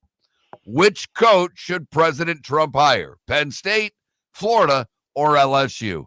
Come on, it's good material. Yeah, come on. We Come don't go on. in this direction ever, but this is great material. Right now, 42% of you said President Trump should pick the Gators coach, 38% saying LSU, the remainder saying hire the Nittany Lions head coach. Miller and Moulton. Your roof is your home's first line of defense. At Pelican Roofing of Florida, Ronnie John and their team bring years of experience to protect what matters most, your family and your business. From residential repairs to large-scale commercial roofing, we deliver honest work, fair pricing, and quality you can trust. An upgrade on your roof can lower your insurance costs. Don't wait for a leak to turn into a disaster. Call the experts at Pelican Roofing today. 1-866-9-PELICAN. That's 1-866-9-PELICAN. Online at pelicanroofingcompany.com. CCC 1332512. Let's talk the big differences between Floor Meisters and the big box store that sells flooring. Floor Meisters is family owned. They do flooring, not doors, nuts and bolts, or weed killer. They specialize in it. They know it. Floor Meisters backs their installer, so if there's ever an issue, good chance the boss, TJ, will come out and make it right. Floor Meisters prices beat the box stores every day of the week. When you think flooring, think Floor Meisters in Naples. Floormeisters.com. Real people, real prices, real quality selection. The Floor Meisters, just keeping it real. American Paint Supplies, for nearly 30 years, is your one-stop shop for all your coating needs. If you are a designer, a contractor, a professional painter, or a weekend warrior, American Paint Supplies is the place where experts go to get expert solutions. At 6100 Shirley Street in Naples off of Pine Ridge, American Paint Supplies delivers the best solutions with the best products with the best support. Meet Gene and his team today at American Paint Supplies. Call 239-566-2700. That's 566-2700 or online at AmericanPaintSupplies.net. This year during Thanksgiving week, Fort Myers takes the national stage, hosting not one but two elite women's college basketball tournaments, the Fort Myers Tip-Off and Coconut Hoops, both featuring Power 4 teams and nationally ranked programs. Few places in the country can showcase this level of talent. We're proud that Fort Myers is one of them. Don't miss your chance for tickets. Go to visitfortmyers.com/basketball. Lee County, building a better community through business, sports, and tourism. This is Miller and Moulton.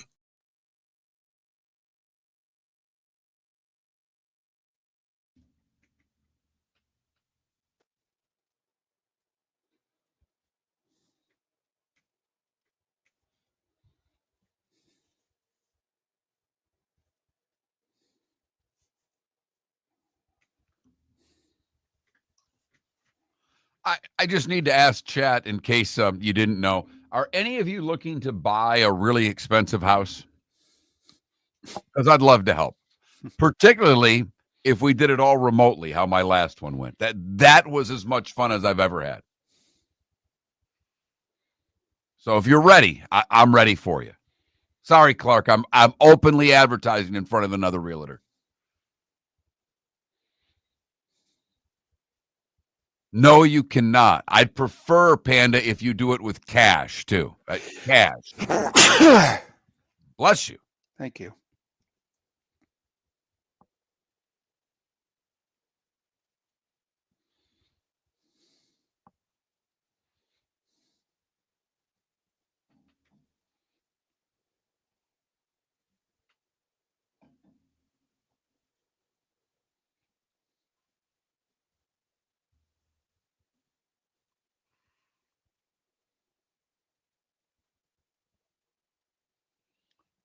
So Brent McMurphy put out a post here about 10 minutes ago, David.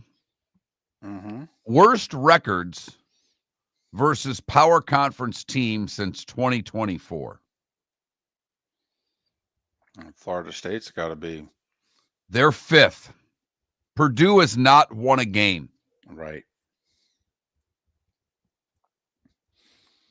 And the way they lost to Rutgers last week was like inventing a way to lose. I know. They've actually played better this year, too. Oh, much better. Good for you, Logic, man. That's awesome. That is fantastic. Love to hear it.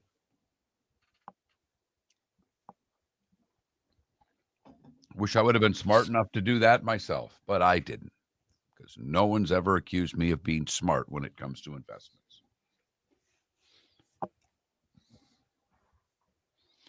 Hey, Left Twix, honestly, I'd take anything from a real estate standpoint. I'm just joking. But anything they want, if your parents are actually looking around this area, I would love to help them.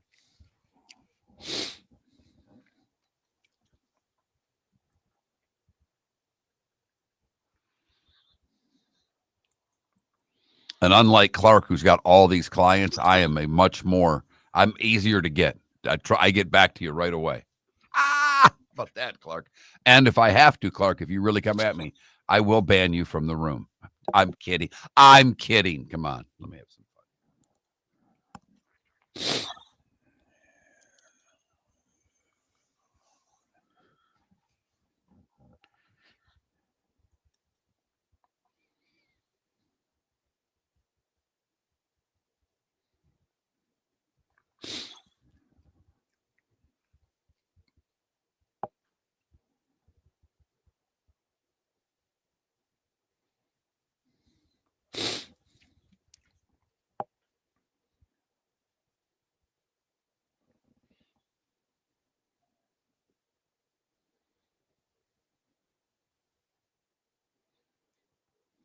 So I didn't meet him yesterday, but there was a Hall of Famer playing golf at our club yesterday.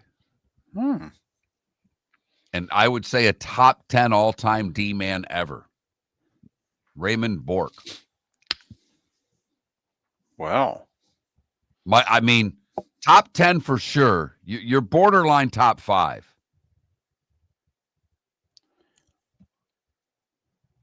Yeah, I don't know if I'd go top 5, but yeah. But you're top 10. Yeah. Of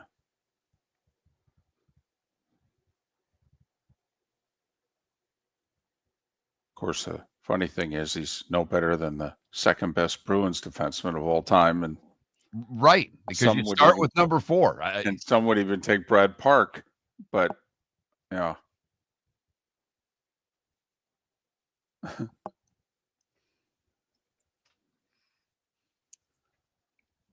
Yeah, Aurora, I've had a runny nose for 14 months.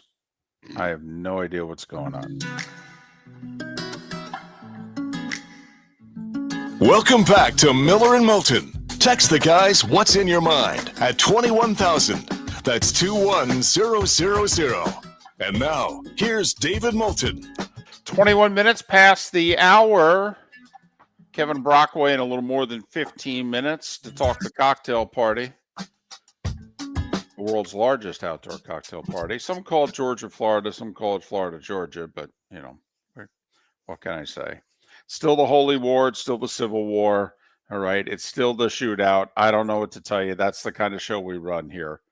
Miller and Moulton. Kevin Brockway to talk about it from the Gators perspective. Coming up, JP Shadrick at the top of the hour. We'll talk. He went to Oregon. His clothes have just dried. So we'll talk a little. Was it a mess? I was thinking about him more so post game. Doing the game, you're covered. You're fine. You're not going to get soaked. But to me, I was worried about him post game because he said he was staying in Portland and he was driving back and forth. That there is no way that drive was anything less than miserable after that game. That was actually what I was thinking about with JP going, man, he's got to get in the car now and drive. What's that? You've done that trip. What's it about? It's every bit of 90 minutes, if not more, right? Oh, no, it's 2 hours without traffic. It's $1.45 without traffic easy. Right. And after a really bad game where Oregon won 69-3 and half the crowd was gone in the third quarter, it took 3 hours to get to Portland because of traffic. So, yeah, never mind, like you said, the run to the car got him soaked. Right. So, looking forward to catching up with JP. Jags got to figure some things out. Yeah, but they had a bye week and must win, though. Must win at Vegas.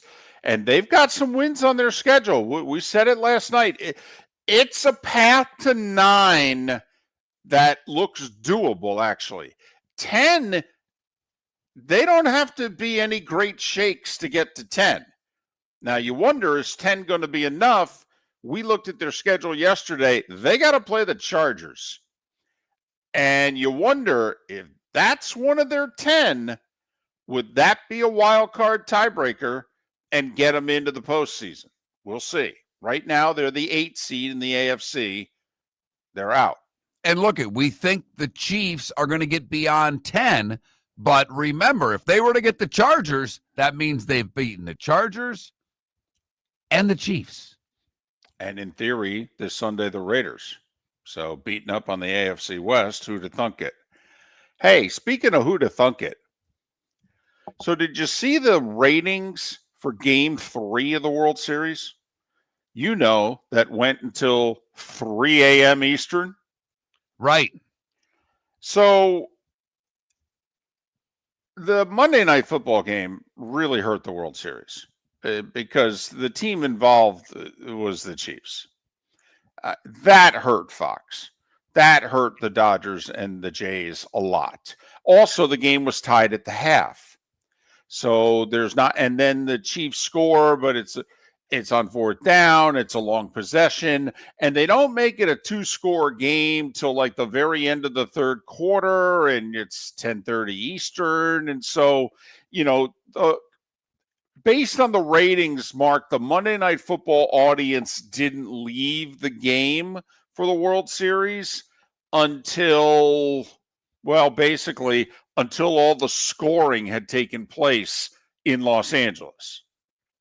But did you see how many people were watching the game when Freeman homered at about 2:50 a.m. Eastern? I said this, or I'm not surprised by it. I said this early in the week. I was lucky enough, and look, it was minor league hockey, but the team I worked for won a championship and won a game in triple overtime. And when we saw the numbers for that game, we were blown away because the audience kept getting bigger as the game went on. And this was a minor league hockey team in Atlanta, Georgia, for crying out loud. When people find a game that's like that, they don't leave. And now with X and other things, people find the game later and decide to tune in that we're watching football or anything else. So the audience got larger. What did it average? Like 11 million people, right, for the game?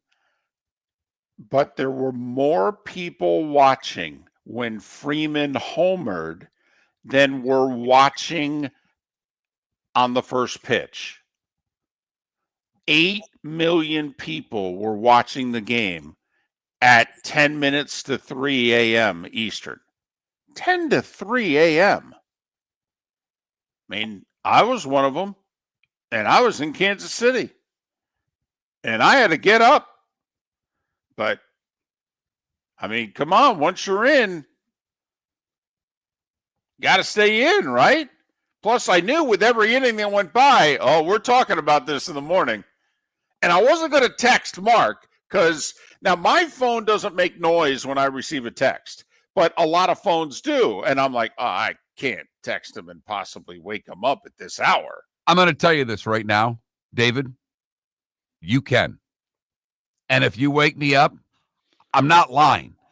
I would never, if it were for an NHL playoff game or a World Series game, you text me some NASCAR stuff at 1 a.m, I'm driving to Jacksonville and punching you right in the nose. But if the text just simply says, and it's in October or in, May, June, and it simply says they're still playing, I know what you mean. Are you up? Question mark. Right. Okay. Because that little buzz, if I would have gotten that little buzz on my phone, I'd have looked, I'd have said, Moulton, what the hell is he not doing the show? It would have been my first thought. Something happened. And then it would say, are you up? I'm like, oh, crap, the game's still going on, and I'm running to a television. Right, because it's not like I'm asking because I want to call you and talk about life in the pursuit of happiness. Just they've gone to this guy who's never thrown more than 30 pitches. He's on his 4th inning. It's the 18th. Right. So anyway, more people at 2:50 a.m. Eastern, then at 8:08 p.m. Eastern, watching the game, but also the power of the Chiefs. I mean, that game could have done big numbers, and Monday Night Football / the NFL really got in the way. The peak was at 11:30 p.m. when over 13 million people were watching the World Series. So even though it's down from last year, and it's funny, the four-letter network's title of their article about viewership down 16% from last year. Funny, if they had baseball next year, I think the headline of the article would read differently. I don't even think the article would be written if they were still in on baseball. I mean, I'm surprised how well this World Series is doing. I mean, literally, not a single person in Canada counts towards the Fox ratings. No, and what is there, like 8 million in Canada watching every night and 11 million in Japan, or vice versa? It's one of the Right. Right. You combine Japan and Canada, there's far more people watching than there is in the U.S. Right. That still means that 30 plus million people are watching the World Series. That's a hell of an audience. Yeah. Is that a divisional round playoff game in the NFL? No, it's the earliest wild card game actually on Saturday. It's the Houston Texans wild card game is what it is. But come on. Ouch. Yeah, Ouch. that is an ouch. It really is. But come on now. We all know when we see who the playoff teams are and we see the seedings, it doesn't matter the sport either. Come on, Mark, in basketball, what was the one year in which it was Cavs Magic? And we said, well, that's the NBA TV series right there. Unless they're literally playing on a day with no other games. And sure enough, it went 7. And I think game 7 got like TNT. Otherwise, that sucker was buried. No doubt. No doubt. Kevin Brockway coming up to talk the cocktail party. JP Shadrick to talk Jags in 30 minutes time. 3 poll questions for you. What do you call the game? Georgia, Florida, Florida, Georgia, or the cocktail party? Florida audience is out. Not one person that says Georgia, Florida, but almost 80% say the cocktail party. The candy corn people hovering at 47%. And President Trump should pick the Gators' next coach, according to our listeners. Miller and Moulton. Think we only fix windows? Think again. Your local Glass Doctor Home and Business does so much more to upgrade your home. We custom build stunning shower and bath enclosures, install sleek glass doors and windows, and can bring fresh life to foggy or cracked panes. Need a glass tabletop or a statement mirror? Yep, we do that too. If it's glass and it's in your home, we're the team to call. Call the Glass Doctor, we fix your pains. Oh, yeah. Mark Miller for Sleep Treatment Direct. They are helping me with sleep apnea. And by helping me, I mean curing me. No more CPAP machine. No more snoring. No more tossing. No more waking up exhausted. Their expert team got me the right treatment, fast and hassle-free. If you want to feel energized and get rid of your snoring, call Sleep Treatment Direct today. 444-1741. That's 239-444-1741. Sleep Treatment Direct. Sleep safe and sound. Let's talk the big differences between Floormeisters and the big box store that sells flooring. Floormeisters is family owned. They do flooring, not doors, nuts and bolts, or weed killer. They specialize in it. They know it. Floormeisters backs their installer. So if there's ever an issue, good chance the boss, TJ, will come out and make it right. Floormeister's prices beat the box stores every day of the week. When you think flooring, think Floormeisters in Naples. Floormeisters.com. Real people, real prices, real quality selection. The Floormeisters, just keeping it real. American Paint Supplies, for nearly 30 years, is your one-stop shop for all your coating needs. If you are a designer, a contractor, a professional painter, or a weekend warrior, American Paint Supplies is the place where experts go to get expert solutions. At 6100 Shirley Street in Naples off of Pine Ridge, American Paint Supplies delivers the best solutions with the best products with the best support. Meet Gene and his team today at American Paint Supplies. Call 239-566-2700. That's 566-2700 or online at AmericanPaintSupplies.net. This is Miller and Moulton.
Aurora, nothing wrong with a Polish gal with jokes.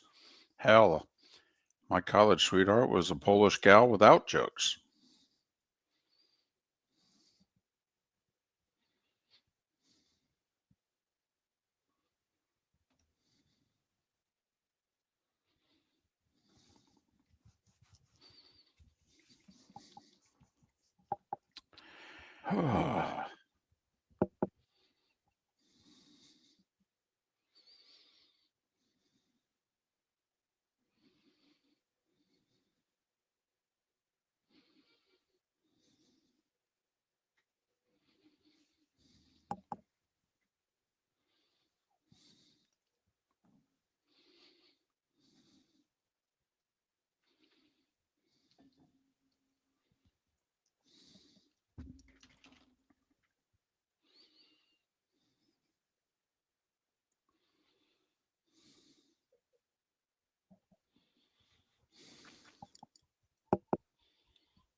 What's that? That's cute.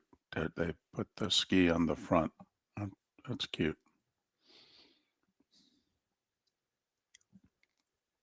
And Aurora, we don't mind jokes on this show. No, Never. nope. Ethnic or otherwise. And by the way, that's a great name. Aurora Everly. I mean, that is a good job. Good job by the Rents there. Coming from Mark and David, whose parents were so creative with names. Right. And if I wasn't a David, apparently I was going to be a Michael. I was going to be Jeffrey James, I believe. I would have been JJ. But my mother didn't want to go with the alliteration. I don't know why, but she didn't want to. She didn't want to go Eminem. And my middle name begins with an A. And if you remember, back in the 80s, the monogram sweatshirts and stuff were very big. And yes, mine spelled ma'am. Ma'am. Mm-hmm. But didn't even spell it properly. Correct.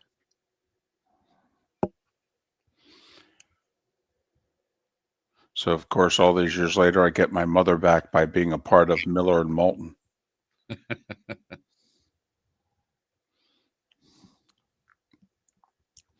Although my favorite is your wife, whose maiden name is the same as her married name. Ba-dum-bum.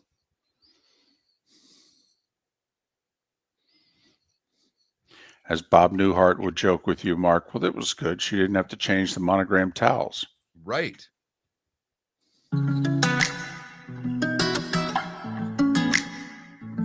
Welcome back to Miller and Moulton. Text the guys what's in your mind at 21,000. That's 21000. And now, here's David Moulton. 22 minutes until the top of the hour. Miller and Moulton, millerandmoulton.com, Miller_Moulton on X. If you've been with us for any length of time, you know we have a ton of poll questions out there. Kevin Brockway will join us here coming up momentarily from the Gainesville Sun and the Gannett Network throughout the state of Florida, talking Florida, Georgia, or the cocktail party. That's one of our poll questions. What do you name the game? And, candy corn. It's National Candy Corn Day. We have some fun at the governor of Louisiana's expense, in which he says that the president should hire the next football coach. And so we ask what school should have the president hire their coach. I mean, just having some fun. We got the Shoeless Joe's questions out there. Pick which game. Okay, should be the featured one come Sunday at Shoeless Joe's Sports Cafe. But upon further review, Kevin Brockway, the Gainesville Sun, joins us. So how different have things been in the 10 days, 11 days since Billy has been fired? Does it feel any different to you? Well, I think getting things done on time, it seems like he's running a pretty tight ship. And he actually moved up his press conference 30 minutes on last night, which actually was quite welcome. But they're talking about a lot about inside the building. I think he's got some signs, be respectful, be on time, be responsible, things of that nature. Gonna try to put maybe a little bit of his own stamp on things, but the main focus has been the talk offensively, I think, and some of the changes that players are excited about. Maybe spreading things out a little bit more tempo. They've talked a lot about that.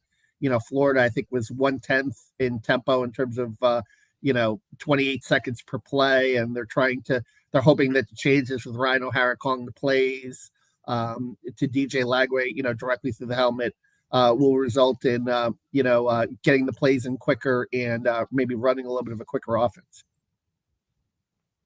All right, when you look at just from a tempo standpoint, because Georgia's defense can be had, Kevin. I mean, Ole Miss scored 5 consecutive times or 7 consecutive times in touchdowns. So is it tempo that you think will help the offense? Do you think it's, DJ just getting those first completions? What do you think is the biggest key to getting the offense going against a defense that we all know can be had?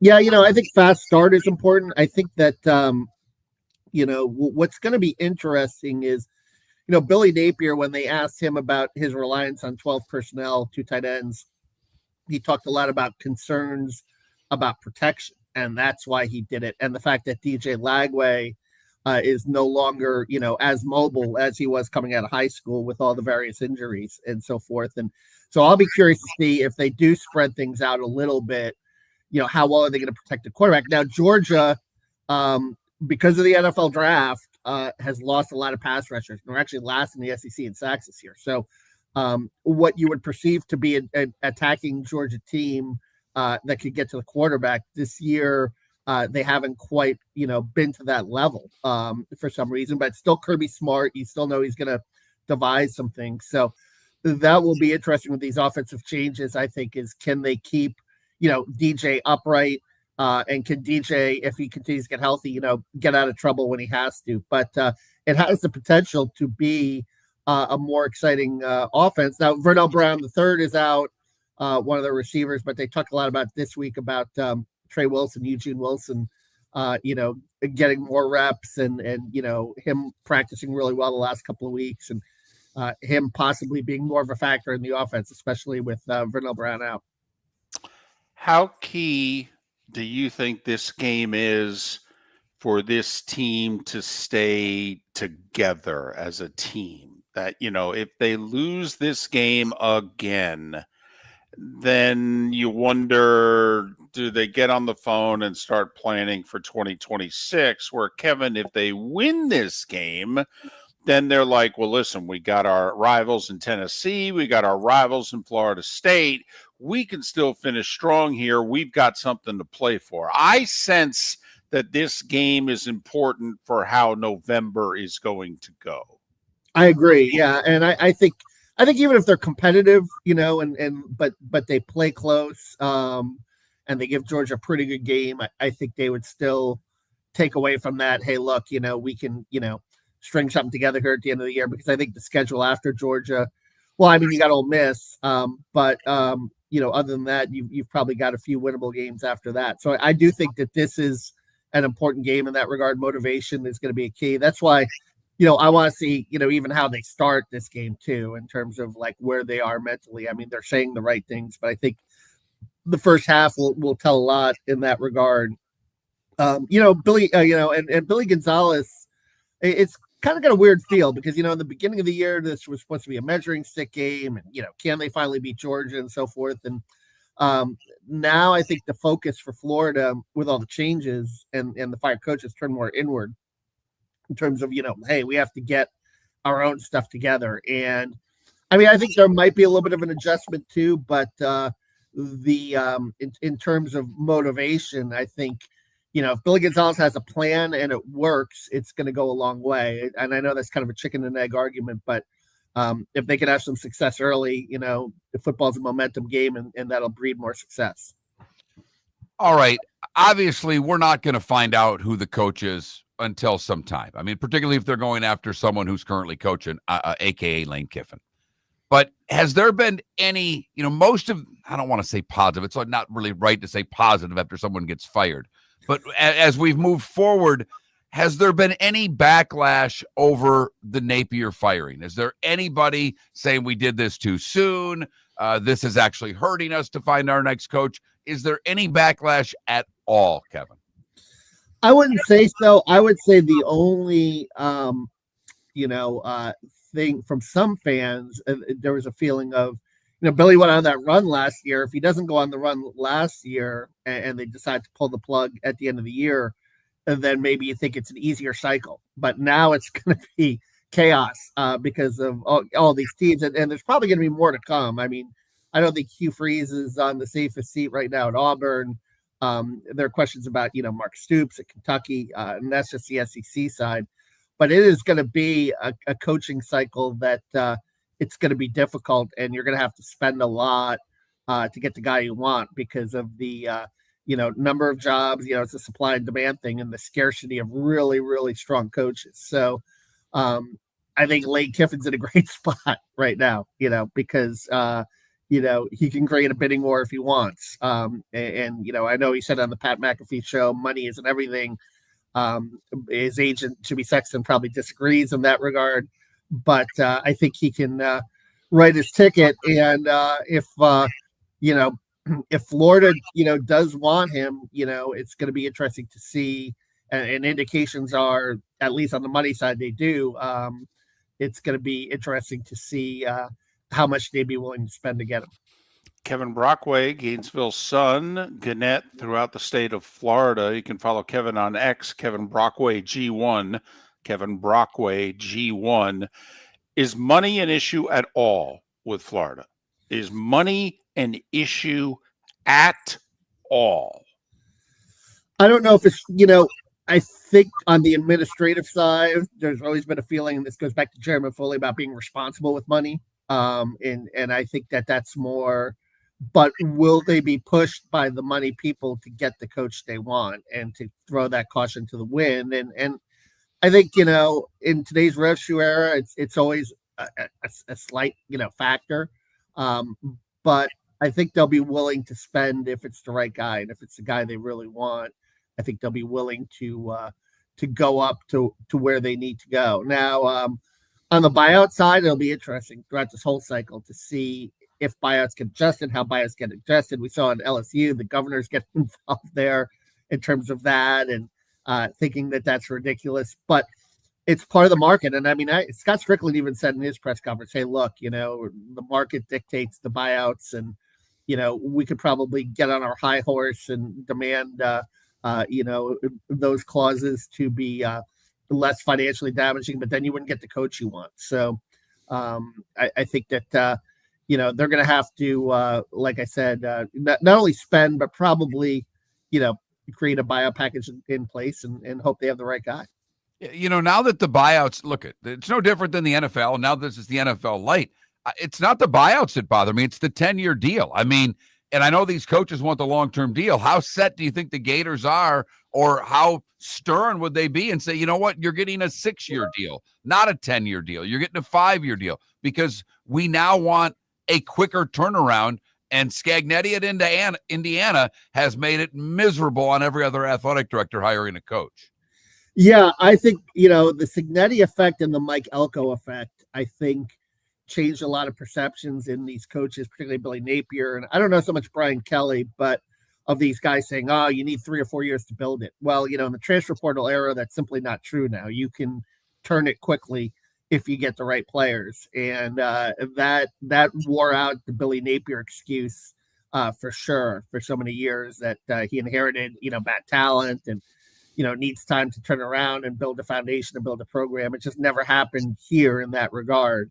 But yeah, you look at that and you say to yourself, yeah, it can get turned quickly. But Napier got 7 years. I don't think Florida would go 10. I think Florida would go in the neighborhood of 6 or 7, probably. But you need that time because high school recruiting is still a factor, and you need that time to tell the recruits, hey, I'm going to be here 4 years. And that's why you do it that way. Might have to go 8. Might have to go 8 to get the guy that they want. I'm thinking right around 8 for 100.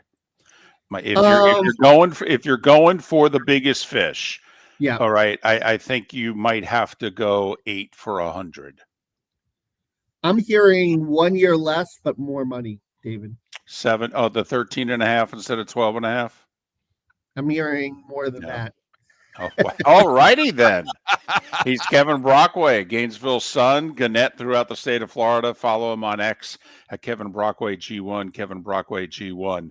Last time I'll ever bring him up, if he had given up the reins of the offense and this offense was run the way that Billy Gonzalez has indicated right away, he's going to run this offense. Going to be more aggressive, going to be more up-tempo.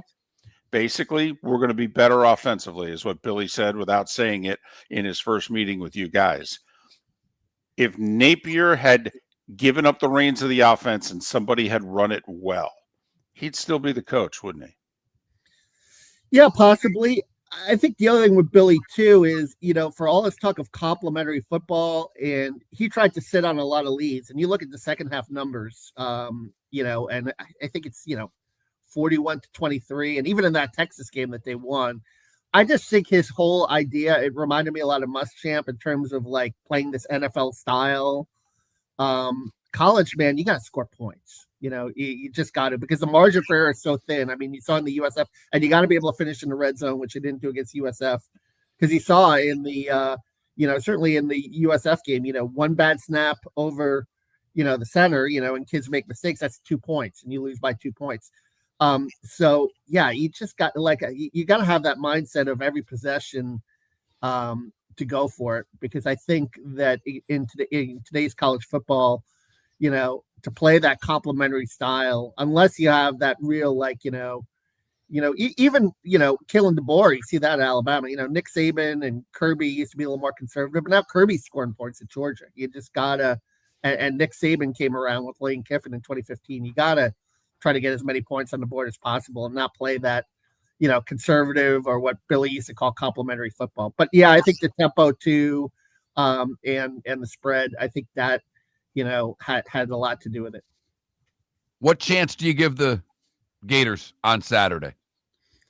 I think they'll play hard. I think they'll come up short. I think the good news is the secondary is healthy. I thought they were going to be a little more bagged up coming out of the Mississippi State game, but seems like Cormani McLean, Devin Moore, from Naples, and Jordan Castell will all play. But I still think that Georgia has that kind of gene where they know how to win, and they're going to find a way to win a close game. I think I initially predicted 35-24. Now I'll say maybe 28-23 with the secondary healthy. Kevin Brockway, Gainesville Sun, the Gannett Network throughout the state of Florida. Follow him on X, Kevin Brockway G1, Kevin Brockway G1. Kevin, safe travel for the 2-hour ride and dealing with the traffic, and we'll talk soon. All right, thank you, buddy. Kevin Brockway, kind enough to join us once again here on Miller and Moulton. Should have asked him if he liked candy corn. 48% of you do. I am stunned by that number, David. I am too. If you win on candy corn, let me tell you, okay, put it this way. I think candy corn is the Gators right now. And if you win on candy corn, are we getting an upset Saturday? You know what? It's a dadgum good point. Because more people liking candy corn than not liking it would be a monumental upset. Monumental, yeah. I mean, it would be UCLA beating Penn State. I really think it would be. It would be Stanford over Florida State. It would. No question. Can the Gators ever get one of those as a win, not as a loss? The Cape Coral Police Department is growing, and they want you to be a part of it. They're hiring new officers. Starting pay is between $74,000 and $90,000, depending on your experience. And with a $10,000 hiring bonus, you could be making $100,000. Enjoy paid holidays, off-duty details, plenty of OT opportunities. They're also hiring dispatchers and professional staff. So go to CapeCops.com. CapeCops.com. Be brave, be best, be Cape. For over 50 years, the Nolan family has been dedicated to protecting local families. Nolan Family Insurance is a second-generation independent agency that specializes in home, flood, auto, and boat insurance. They take the time needed to explain your coverage options and answer your questions so you can make an informed decision that's right for you. If you're looking for an agency that treats you like family, call 941-639-1122 or go to nolanagency.com. That's 941-639-1122 or nolanagency.com. Got a cracked window or foggy glass? Don't wait for the next storm to make it worse. Your local Glass Doctor Home and Business is just down the road and ready to help. From leaky frames to shattered panes, we've got the tools and the know-how to get your home or business storm ready. With flexible scheduling and our done right promise, you'll be in good hands. So before or after the weather hits, call your neighbors at Glass Doctor. Glass Doctor, Glass Doctor. Call the Glass Doctor. We fix your pains. Oh, yeah. Your roof is your home's first line of defense. At Pelican Roofing of Florida, Ronnie John and their team bring years of experience to protect what matters most, your family and your business. From residential repairs to large-scale commercial roofing, we deliver honest work, fair pricing, and quality you can trust. An upgrade on your roof can lower your insurance costs. Don't wait for a leak to turn into a disaster. Call the experts at Pelican Roofing today. 1-866-9-PELICAN. That's 1-866-9-PELICAN. Online at pelicanroofingcompany.com. CCC 13325. It's the event everyone will be talking about when college basketball's biggest names take the court in Fort Myers. The Michigan State Spartans and the North Carolina Tar Heels headline the 2025 Skechers Fort Myers Tip-Off. Witness the excitement live and in person this Thanksgiving week at Suncoast Arena. The stage is set.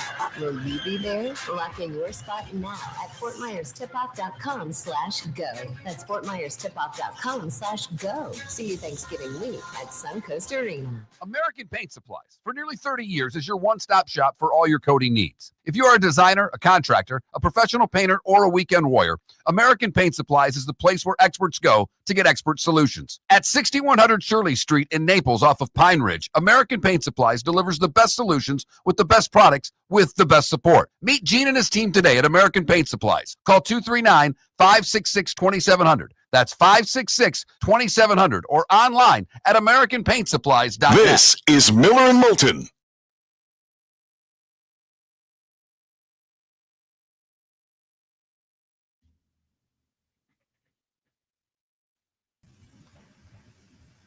Morning, JP. Good morning, Miller and Moulton. I really think you should have to do pre and post from Vegas just so you could do, London, Eugene, Jacksonville, Vegas. I mean, just to keep the miles up.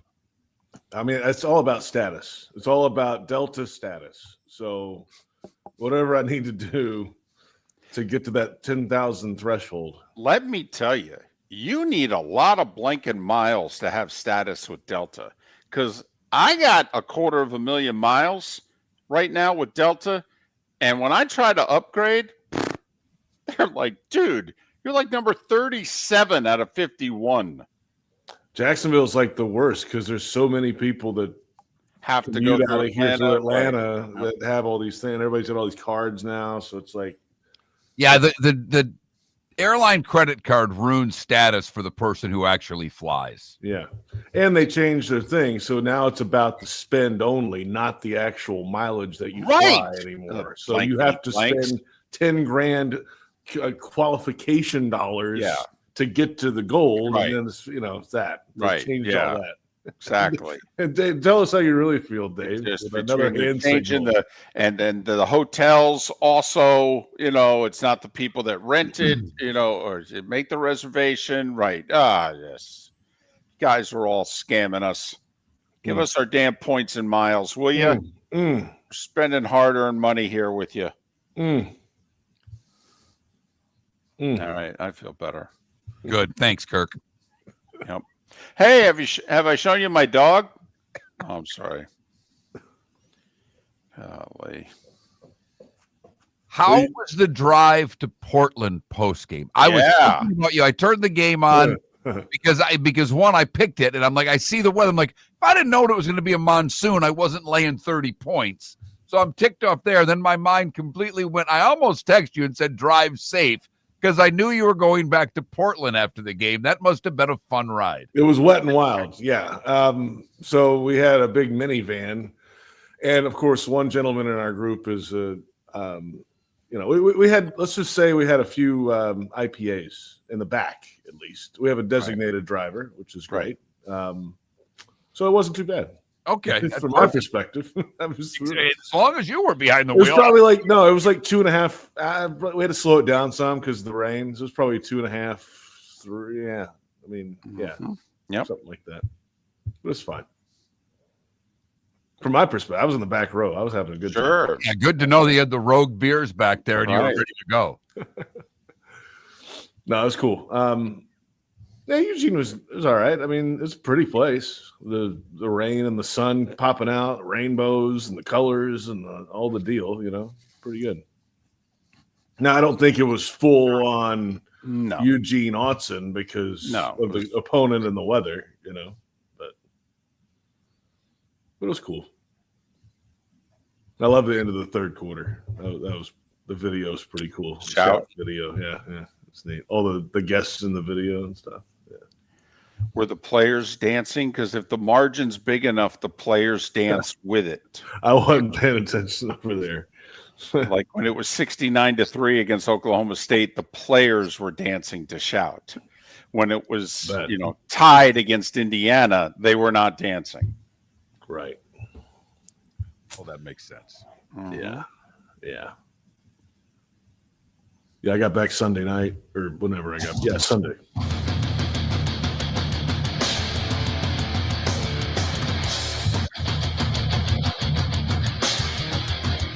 You're listening to Miller and Moulton, coming at you from the Floormeister Studios. Floormeisters, keeping it real. And now, here's Mark Miller and David Moulton. It's the Diamond District bonus hour, and on this final Thursday of October, you know what that means. That means JP Shadrick, okay, whether it's the Jags Radio Network, Westwood 1, he's working Saturday. He's got Oklahoma, Tennessee on the Touchdown Radio Network, having just come back from Eugene. By the way, that's an interesting game. We may get to it, but how are you? I'm well, thank you. I'm rested now. Got a few days in after the last trip and all the time zones and things. So all's well. What's up with you guys? Good morning. Well, what's up with us is the happiness we get at 9:00 each Thursday to have you on the show. Wow. Okay. What do you need from me, Mark? Nothing. Well, not a damn thing. Not a damn thing. Answer the first question that came in the Twitch chat room. Did you get any dead merchandise? I did. And Mark, you might want to check your mail today. You're my man. You're the man. That's all there is to it. But first off, how was the whole scene? The weather kill that a little bit? Yeah, a little bit. I mean, it was cold and wet. It was like, early in the day, the sun was in and out. It would just rain for 10 minutes and rainbows everywhere. And then once the game hit, it was like just bad weather. So that's what it was. So it kind of dampened the Eugene Autzen experience, I think, a little bit. Also, the way they played the game. I mean, the Wisconsin defense actually played well early, and I mean, you got to credit those guys. They came out and actually put together a pretty good game early, but it was fun. It was a good place, and I can see how it can get pretty rowdy there. It was a good scene, and Oregon did what they had to do to win the game and move on. Well, we'll stick with college for a little while longer there before we get to the Jags coming off their bye. We view Oklahoma, Tennessee as an elimination game Saturday for the playoff, and that it could be even bigger for Oklahoma because if things don't go well, they may pursue the guy who's coaching Tennessee. Yeah, there's a lot going on. That's a lot of storylines. And, I mean, it is amazing how fast ADs and things are pulling triggers now, just because there's so many cooks in the kitchen with all this extra NIL money coming in. And Nick Saban talked about this. This is not an original thought. I mean, it just makes a lot of sense. that everybody thinks they have a voice now and a say in some of these things. I mean, JP, if you had a venture and we were ponying up the money that they're ponying up today, don't you think Miller and Moulton would at the very least, want to have a say? Yeah, and so they're getting that from all angles, all these places now, and that's just what it's going to be. The interesting thing is there's so many top tier jobs open now. Like, I mean, and probably not even done yet. Auburn's still got their guy. Oklahoma still has their guy. There's a few others I could list, but we're not going to name too many names. How many coaches are there out there that are at that level to maintain a program like that? Who knows? I mean, they'll go find some guys, I guess. But no, back to the game, though. I mean, you're right. It's certainly an elimination game for the playoffs because both teams have 2 losses and there's not a lot of season left. And I'm really intrigued by this Tennessee offense against the Oklahoma defense. That's the matchup of the game. They're both top groups on their side of the ball, respectively, in college football, or near the top. And I think there's points all day to be scored in this game. Tennessee's going to get theirs, probably, even against the good Oklahoma defense. But the other side is, this is going to be up and down the field, I think, at Neyland. I think so, too. I mean, I think Ole Miss maybe put a little blueprint out on how you can get to this Oklahoma defense because they didn't have much problem scoring last week. And I love that Venables came out and was like, oh, we have the better team. And Lane's like, what are you talking about? I love that stuff. I love Lane. I don't think he's going to Gainesville, but I hope I'm wrong for all you Gator fans because he's perfect for the Florida Gators. He's perfect in the SEC.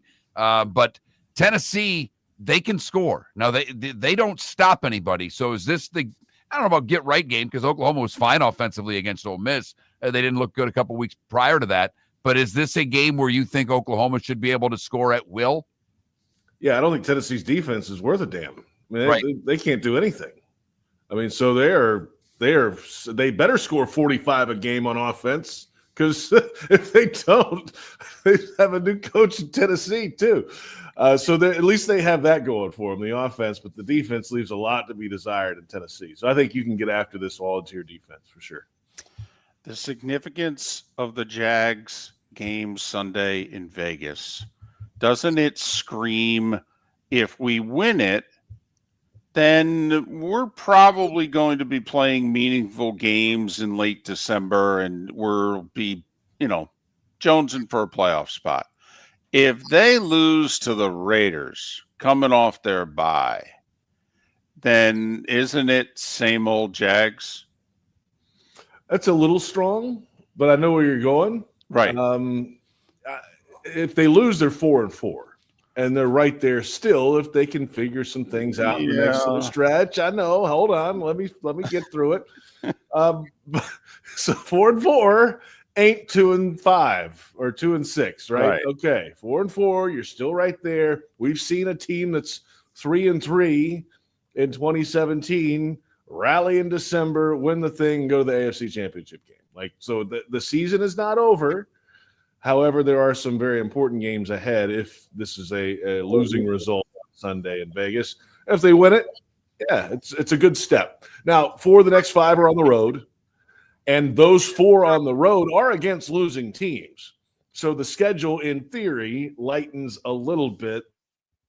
Football league and every team is tough every single week. You never know what's going to happen. But they need to get this one.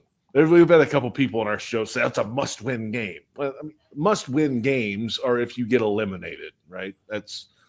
But David, I mean, you're basically essentially saying that the Jags are almost eliminated if they lose this game. I'm saying they won't make the playoffs if they lose to the Raiders. If they can't beat the Raiders coming off a bye, then they're not. They can't improve after the game and get better down the stretch. And all these games? Of course they can, JP. But what are we talking about? This is I think the second worst scoring team in the league. Their offense is absolutely putrid. And if it's time to get right, the defense has played decently. There's no fault of even in the losses. The defense played just fine. But come on. The one thing the Raiders have done okay, and they've stopped the run, and the Jacksonville Jaguars have not been able to run the ball the last couple of weeks. They need to get back to who they want to be, who Liam Cohen wants them to be. And I am curious to see if they can go to Vegas and try to push them around a little bit and run the damn ball. I think that's where it begins with this offense. They have to get back to doing that because they can't rely right now on receivers and things being consistent. You know, it's just what it is. They lead the league in drops, by the way. 21 by a big margin. I mean, to the point where do we need a seance? Do we need to do something crazy? I mean, do you bring the receiver room together and do something fun to try to get them to snap out of it? This is amazing. They're paid to catch the ball. It's the one thing they can't do. I mean, it's Halloween week, so get some voodoo going or something. Like go to New Orleans. You should have gone there during the bye week as a group and done something down there. No, so they're right there. And by the way, if those balls are caught, Trevor Lawrence all of a sudden has a 67% passing percentage this season. So he's like 58 right now. So that's part of it. Running the ball is what they need to be. They have to go through the running game to set up all that other stuff. Now, on the other side, Brock Bowers is coming back this week for the Raiders. And last year, different defense, I know. 13 targets, 11 catches, 99 yards. It was like a duck nipping at you all game. It was just annoying, really, really annoying. And Jags couldn't cover a tight end all day in England 2 weeks ago. So all four of them, in fact, had an impact in the game. Watch out for that one. So don't let him get loose on you defensively. JP Shadrick, Jags Radio Network, Touchdown Network, Westwood One, college and pro football. Follow him on X at JP Shadrick, SHADRICK. Besides the rest, anybody able to come back from injury because of the bye? Like, how helpful do we think this bye was? Yeah, you know how it goes. There's a bunch of bumps and bruises that aren't on the report, things like that. I think the offensive line was dealing with some of that. So I think they'll be as fresh as they've been across the board, which will be helpful. It feels like Brian Thomas, who is on the report this week, was limited, I think, yesterday. But it feels like he's trending the right way. He felt confident, at least he's going to go in the locker room yesterday talking to him. And they need Devin Lloyd back in the field, too. I mean, so I believe this is going to be a healthier team because of that bye week. There's nothing that's season ending that's happened right now. I mean, all the guys that are banged up, I think, are trending better. There's still a week or two out, I think, from Brenton Strange, the tight end, being back and available to even be back. So they got another week of that before that figures out. But they need Lloyd back on the field. I believe this week Trayvon Walker is still going to have like a guard on his hand, but I think some fingers are going to start to be shown. So that's a step in the right direction. They when he put the club on the hand, he's not the same guy. And that's when the defense changed a lot for the Jaguars. They just cannot get that consistent push out of him, and he's a one-arm player right now. Speaking of Brian Thomas Jr., all of a sudden his name is surfacing everywhere in trade rumors. That's other teams, right? I mean, that's not – I mean, I know you have to listen. I get it. But if they trade him, I'm sorry, I'm questioning the leadership of this organization. Well, I think there were calls made into the Jags. I don't think they pounded the table and said, hey, guys, call us about this guy. I think calls come in this time of year, and that's just what happens. The phone rings, you pick it up, you figure it out. I can tell you there were no offers made. So, all right, they were just phone calls. And there's conversations about a lot of players. So, and I think every player on this roster you could probably have a conversation about, right? And that's fine. They're open to that. But nothing has really pushed them to go over the edge and make a move. And I don't know if there will be. There might be a lot of noise before the deadline was Tuesday, the 4th. Mm-hmm. I don't know if there's going to be a lot of traction. 15 seconds. If they acquire one player, what position is probably the biggest need for reinforcement? Defensive tackle / receiver. They're tough to get. Receivers, easier to get. Finally, do you like candy corn? No. All right. No. Snickers, the mini Snickers, or the Kit Kats. Oh, boy, the Kit Kats. Today's National Candy Corn Day. That's why we asked. Well, it's Halloween tomorrow. Right. Yeah. Right. We're not saying now you're chastising me the way you chastised me earlier. Okay. What's your favorite then, Dave? Everything that's not nailed down, JP. Miller and Moulton. Your roof is your home's first line of defense. At Pelican Roofing of Florida, Ronnie John and their team bring years of experience to protect what matters most, your family and your business. From residential repairs to large-scale commercial roofing, we deliver honest work, fair pricing, and quality you can trust. An upgrade on your roof can lower your insurance costs. Don't wait for a leak to turn into a disaster. Call the experts at Pelican Roofing today. 1-866-9-PELICAN. That's 1-866-9-PELICAN. Online at PelicanRoofingCompany.com. CCC 1332512. The Cape Coral Police Department is growing, and they want you to be a part of it. They're hiring new officers. Starting pay is between $74,000 and $90,000, depending on your experience. And with a $10,000 hiring bonus, you could be making $100,000. Enjoy paid holidays, off-duty details, plenty of OT opportunities. They're also hiring dispatchers and professional staff.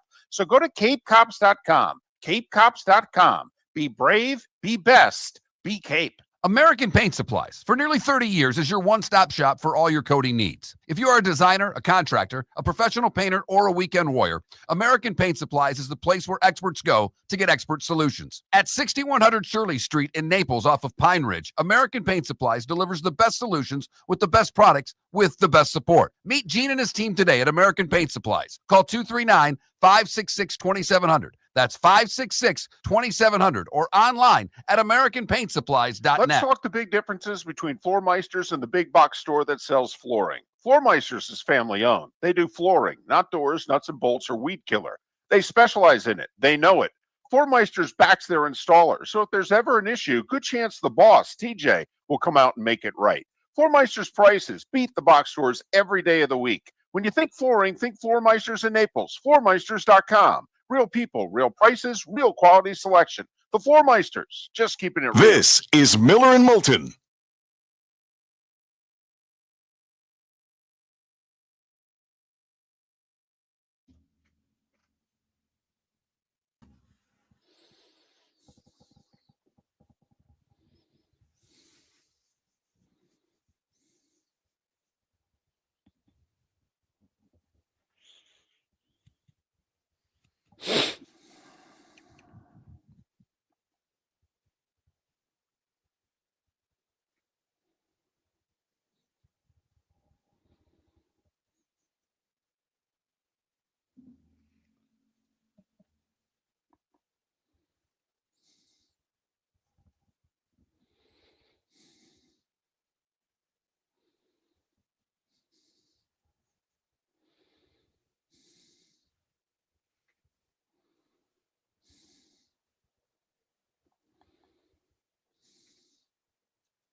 Those just normal breaths, or is that a sigh in disgust over there?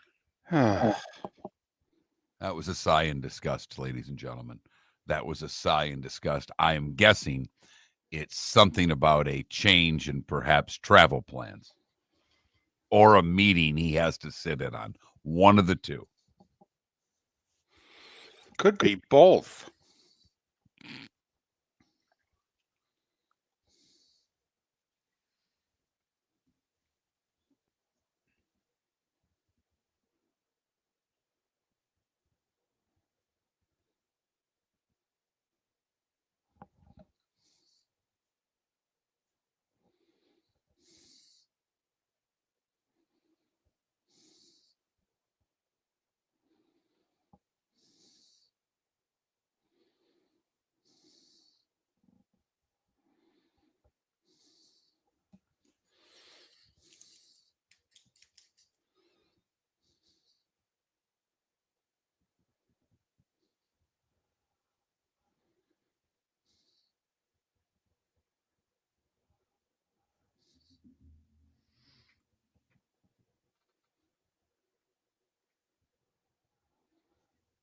I may dress up tomorrow. There's a good chance. Wow.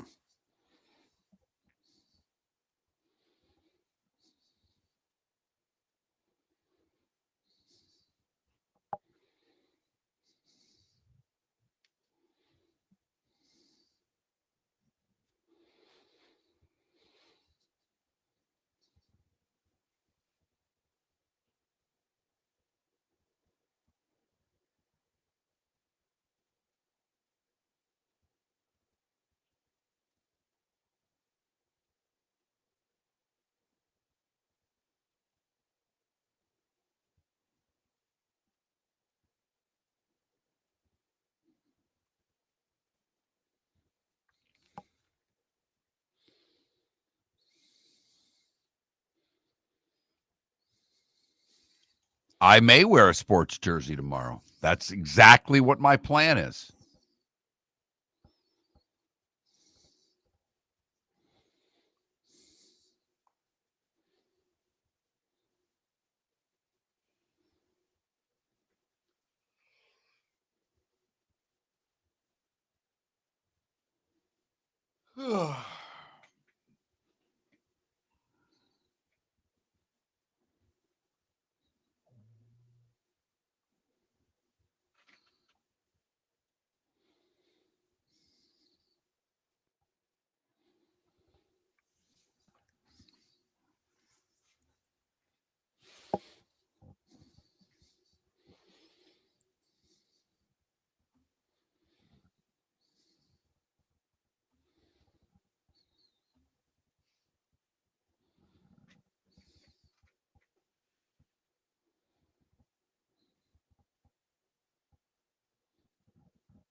You're listening to Miller and Moulton.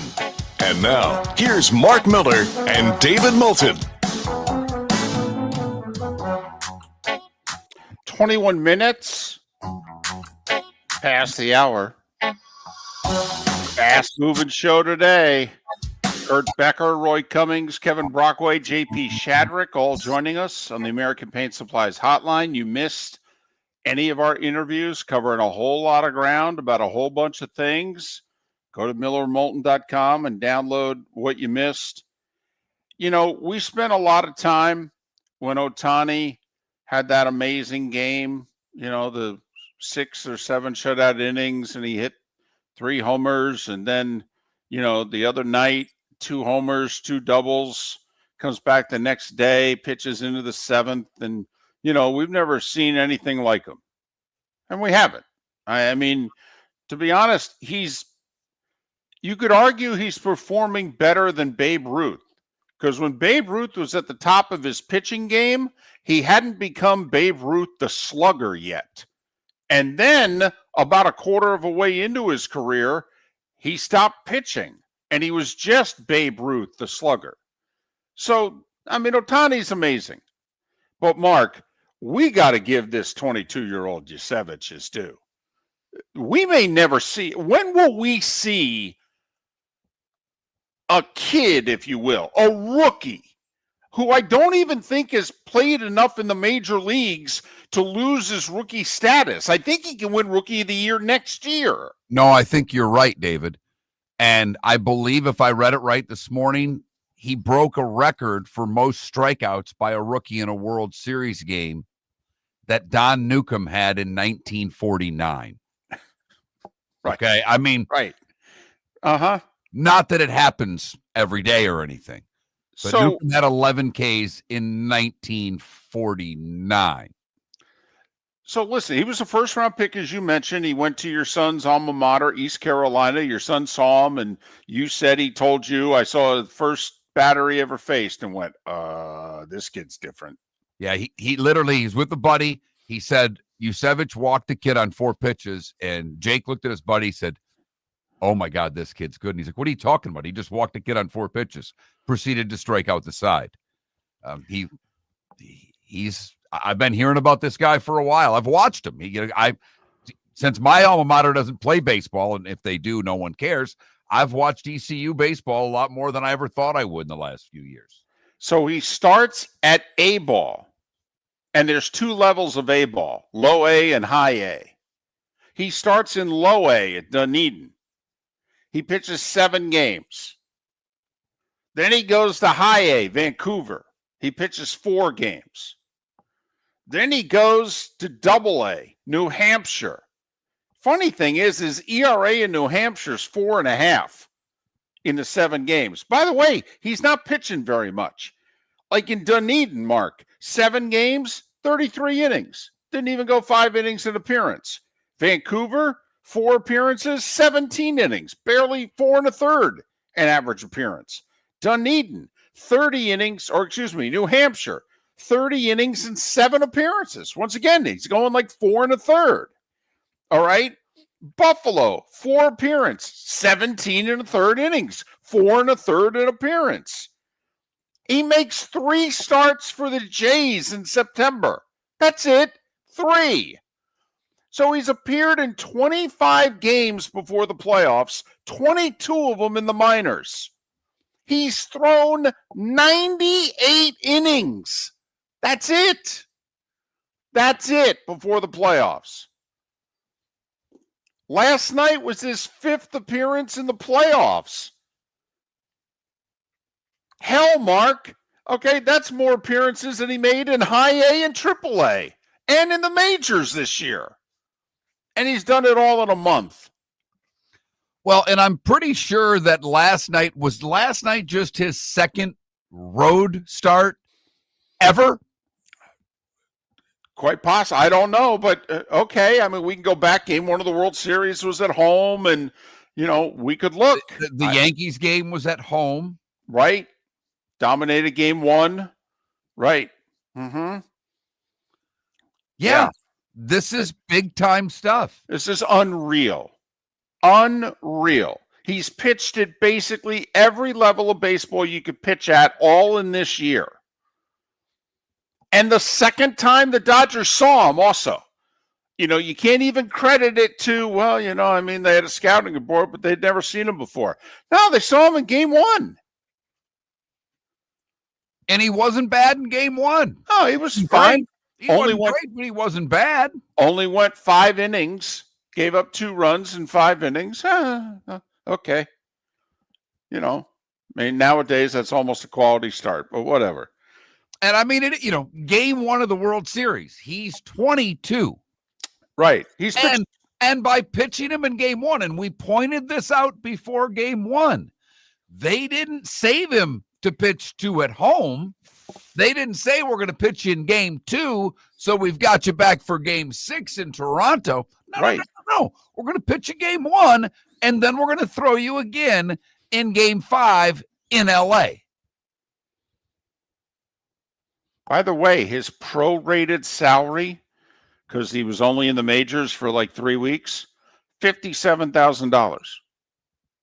Now, as Mark pointed out, he was a first-round pick, so, he had a nice signing bonus check. He's got money in the bank. But this year, he's been making just a few thousand in the minors, and he made $57,000 for the time he was on their roster in September. Last year, the Yankees, in losing the World Series, made under $300,000 per player, and the Dodgers made almost $450,000 a player. So he's also got that coming. Never mind the fact, and I'm being very serious now about this. Jays win. Vladdy Jr. or Yusevich MVP?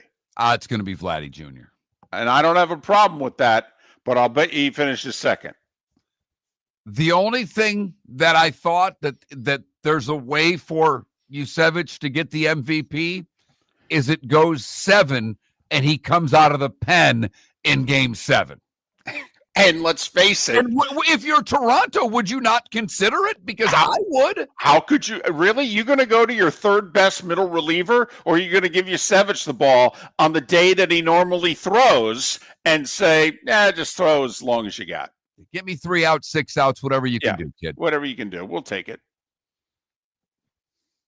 So, I think Vlad's the MVP. I don't think there's any question if Toronto wins. But I thought that this morning driving in, going, it's unreal. It truly is. Yeah. It's amazing. I don't know when we are going to see any pitcher, or for that matter, a position player, going through the entire minor league system, having barely more than a cup of coffee in the majors, and then excelling in the playoffs. Remember, he dominated the Yankees in game 1. Now he dominates the Dodgers in a World Series game. Wow. Heady stuff. By the way, it was his 3rd road game. He did pitch 2 road games during the regular season. Tampa, which does that really count? No. And Kansas City. No, in fact, he was probably joking. Hell, they were tougher on me in Dunedin. But He did make comments about pitching in front of 367 people, and in A-ball and where he is now. You commented about how he said he took in the sights while walking from the bullpen to the dugout. He apparently, while warming up in the bullpen, was getting heckled like crazy, and he turned to the bullpen coach and said, "I love this." Good for he and they. Many of you didn't think we'd get much of a World Series. I will say, before it began, we tried to tell you. They match up pretty well. And the team that goes long in the championship series versus the team that sweeps has done really well. 4-0, a game away from 5-0. Can the Dodgers now press this series forward? Yamamoto on the mound. He has back-to-back complete games. The Dodgers are going to need it. Yeah. They're going to need 7 innings, Sasaki to handle the last 6 outs, and then we'll see you in Game 7. Good, bad, and ugly. What's on tap today's the day when? Coming up.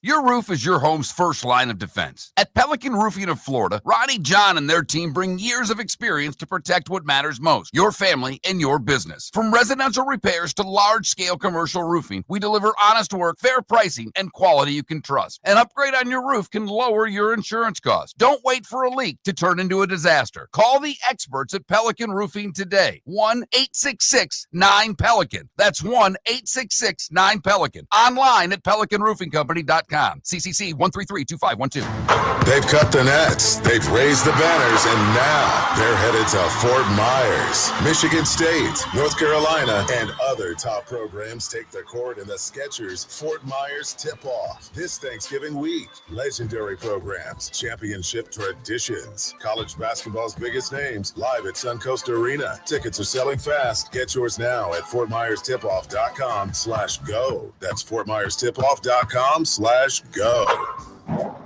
Got a cracked window or foggy glass? Don't wait for the next storm to make it worse. Your local Glass Doctor Home and Business is just down the road and ready to help. From leaky frames to shattered panes, we've got the tools and the know-how to get your home or business storm ready. With flexible scheduling and our done right promise, you'll be in good hands. So before or after the weather hits, call your neighbors at Glass Doctor. Glass Doctor, Glass Doctor.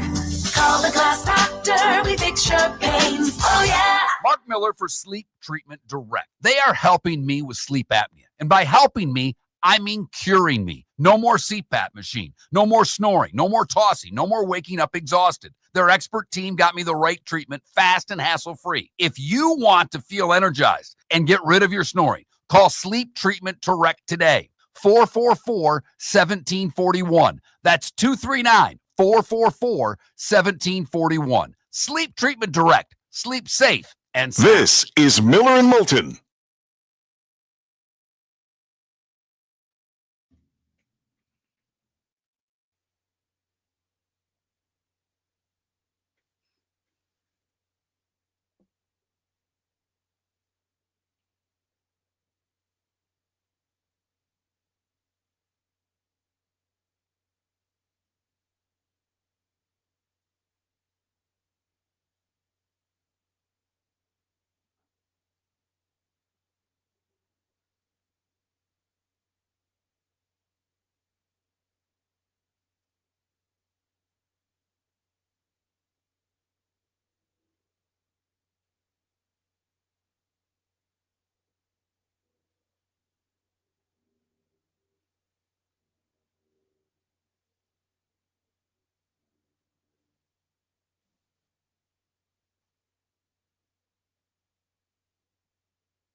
Well, since you can't speak, you can type one, Left Twix.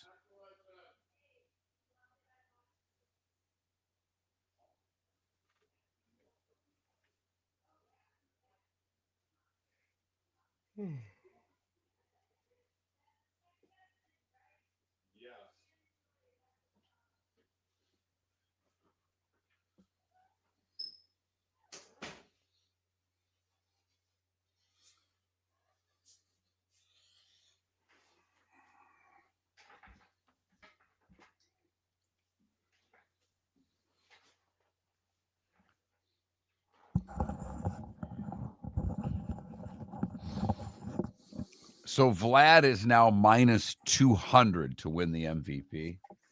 Okay. How do they date in Mississippi, Left Twix? Otani's plus 230.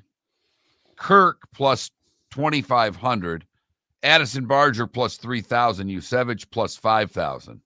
But the bet I'd make if I were to bet an MVP vet, Yamamoto, 14-1. Totally. If he wins and goes 7 or 8 and they win, how does he not get it? Totally. Gets the win down 1-0, gets the win down 3-2. Yeah, I'm with you. I mean, because Shohei didn't win his game. Nope. He had one big game in the World Series. The other game was in the NLCS. That doesn't count. Right. You know, yeah, he homered in game 1, but they lost 11-4.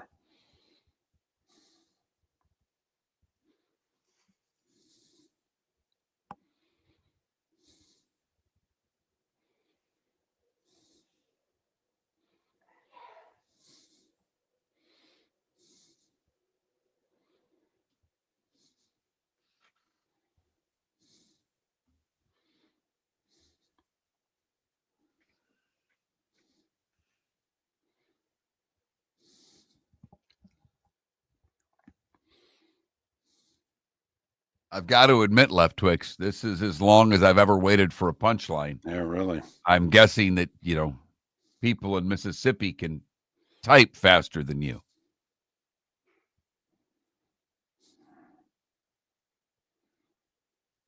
Not for the World Series MVP. That's why they have an AL and NL Series MVP. It's the World Series most valuable player. In fact, it's the NBA Finals most valuable player. It's obviously the Super Bowl MVP.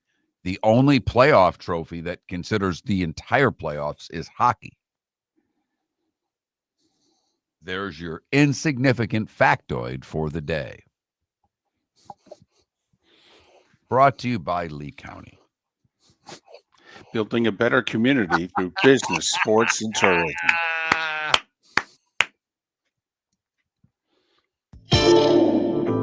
Welcome to the bonus hour, brought to you by Jason and Todd at the Diamond District. And now, here's Mark Miller and David Moulton. 22 minutes till we're done. We out of here. Final Thursday of October. Mischief night, Devil's night, depending on where you grew up. And we're still waiting if somebody grew up somewhere else and they called it something else. Halloween Eve, if you will. I didn't put it up as a poll question because I've been beaten too many times with that poll question. I've given up.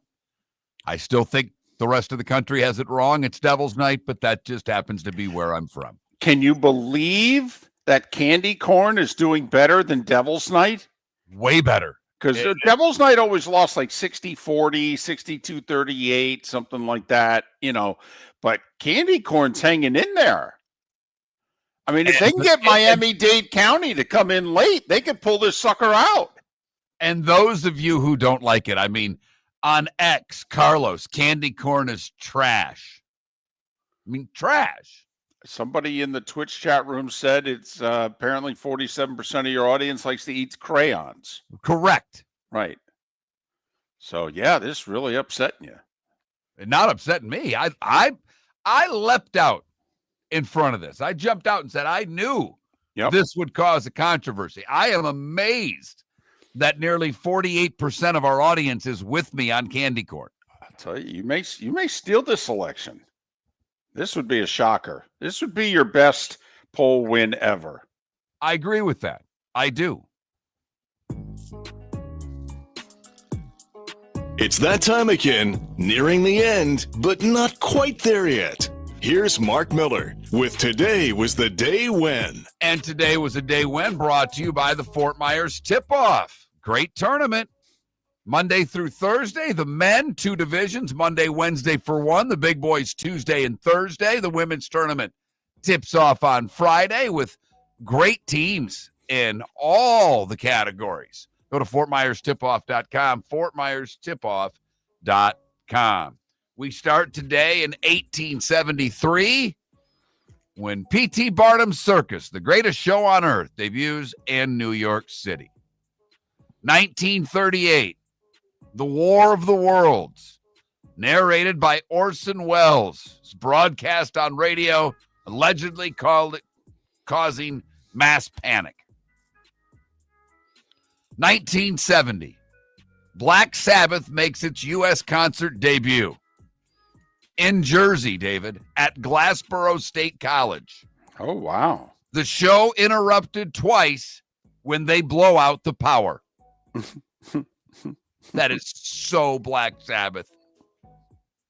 1974, the Rumble in the Jungle. Ali KO's Foreman in the 8th using the rope-a-dope tactic. 1987, George Michael's debut album, Faith, is released. It was a biggie, by the way.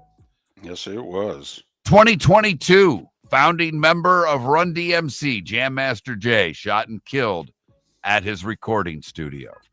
2003, the musical Wicked premiered.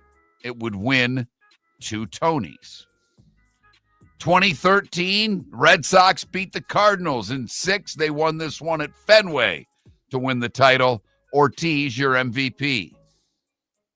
2019, the Nats beat the Astros in Game 7 in Houston to win their title.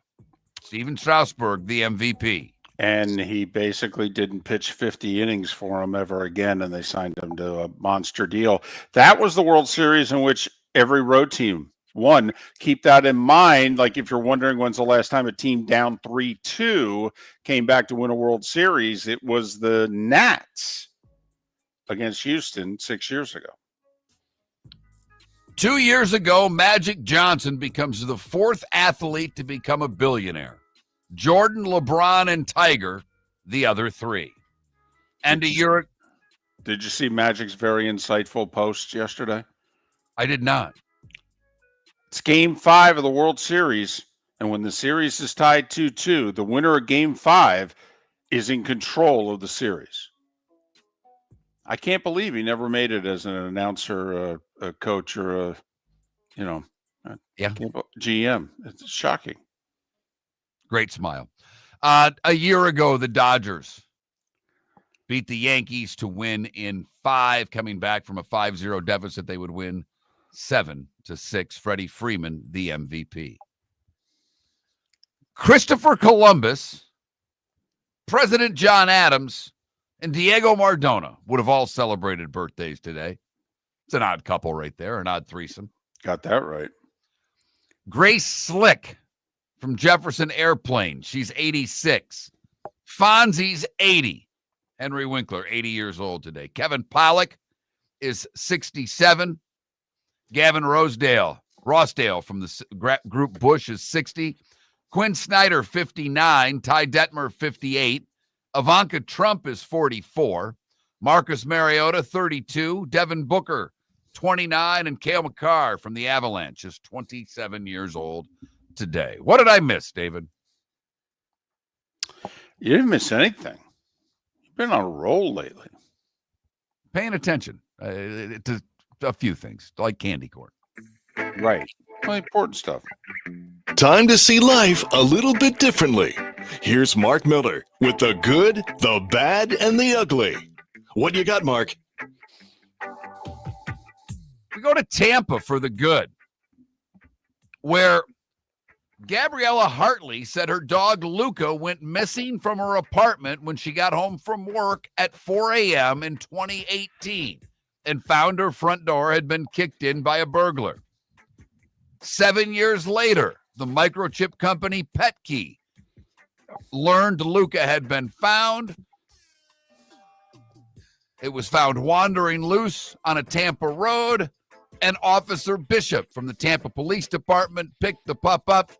He was taken to the animal doctors of South Tampa, and Hartley was reunited with her dog 7 years later. That's nice. For the bad, we go to Cape Coral, where Jose Perella is not smart. Daring, not smart. He was on Del Prado Boulevard, and he popped a wheelie for 40 yards in front of the Cape Coral police officer. Well, the officer pulled him over and charged him with stunt driving, which means his motorcycle was towed and placed on a 30-day hold. That's the way to show off, buddy. Finally, the ugly. We go to California, where a Palo Alto resident returned home to find a burglar sitting at his kitchen table drinking a glass of his wine. Hey, man, welcome back. Where you been? The resident, man in his 70s, went out in the morning, came back around noon, and found the intruder sitting in his kitchen drinking his wine. He told the suspect to leave. He did, and then he called police, where 31-year-old Sabia Blanco was booked into the Santa Clara jail. And that, David, is the good, the bad, and the ugly. On today, Thursday, October 30th, Devil's Night here on Miller and Moulton. Hopefully, the Cape Coral PD won't have to deal with the things that they deal with in other parts of the world on Devil's Night. Cape Coral Police Department, proud sponsor of the good, the bad, and the ugly. Hiring new officers, great pay, great benefits, lots of overtime opportunities. For more information, go to CapeCops.com. CapeCops.com. So let me get this straight. A guy named Blanco was drinking wine? Right. Okay. Fits. Yeah. I mean, he could almost argue, this is my wine. Unless, of course, it was red wine. Right. No baseball tonight. Thursday night football. Dolphins. By the way, this shows how much the Dolphins have affected Miller and Moulton. It's an NFL game tonight. The Dolphins are playing in it. We didn't bring it up. We brought it up in the starting five just to say it's happening. And this is how you can bet it. That's it. And you know what? Pelican Roofing of Florida text lines open the whole show. Do you know how many complaints we got about not talking about the Miami Dolphins game? Over under a half? Go under. Dolphin fan has checked out. They've gone from angry to who gives a damn. When they didn't fire McDaniel after the Cleveland game, Yes. that was the last straw for the fan. They're like, if you don't care, Mr. Ross, we don't care either. So the 2-5 Ravens with Lamar Jackson back are 7.5-point favorites at the 2-6 Dolphins. 8:15 p.m. Eastern on Amazon Prime. Over under 50 and a half.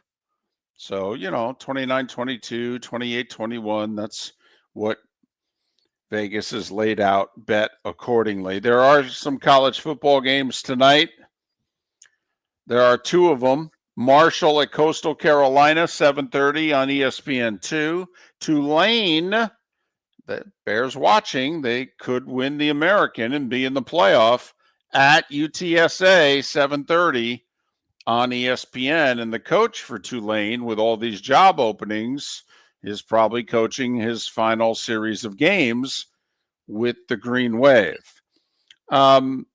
I like Tulane tonight, for the record, laying the points. And if I were pinned down and had to bet the NFL game, it's now 8 on the Hard Rock app. I'd lay it.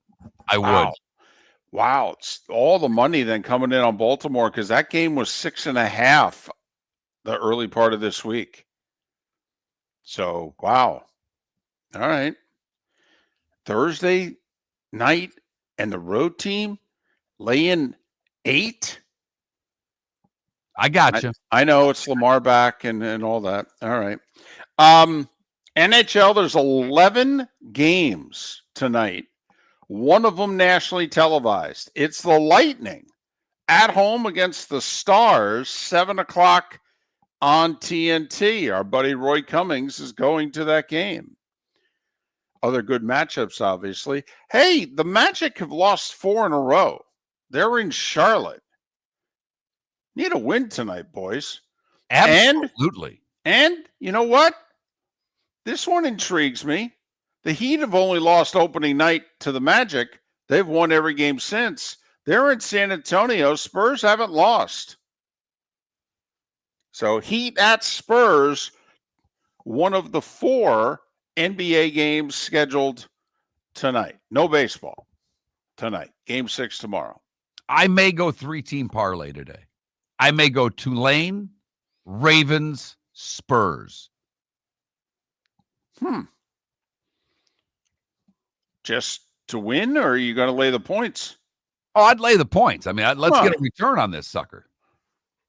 All right. Wow. Let's get a return on this. Let's get some odds. Wemby goes big tonight. Will be an interesting 30 plus matchup for Wemby. Okay. All right. Bam's got to come out and guard him. Not happening. Well, I mean, let's be honest. Nobody's really guarding him. No, they're not. They're just occupying space near him. I mean, come on. That's what they call, Mark, in sports, a tough matchup. Here's a question for you. What's the Miami fan watching tonight? Not the football fan. I'm talking the Miami sports fan tonight. Like our old producer, Felipe's watching the Heat. Yeah, if the team's not a winning team, he bails on them. Miami or not. So he's watching the Heat. But I think under 35, they're watching Heat. Over 35, it's close. Might have to go over 45 for that from an age standpoint. They will bail on the Dolphins so quickly tonight, though. There's a group of Dolphins that are going to watch tonight because they won the last game, and it's the Dolphins, and what else am I going to watch? And, let's see if they can make it 2 in a row. And if they look like again early in this one, they will bail so quickly and go, I can't believe I gave them a shot. What was I thinking? I'm done with this team, blah, blah, blah.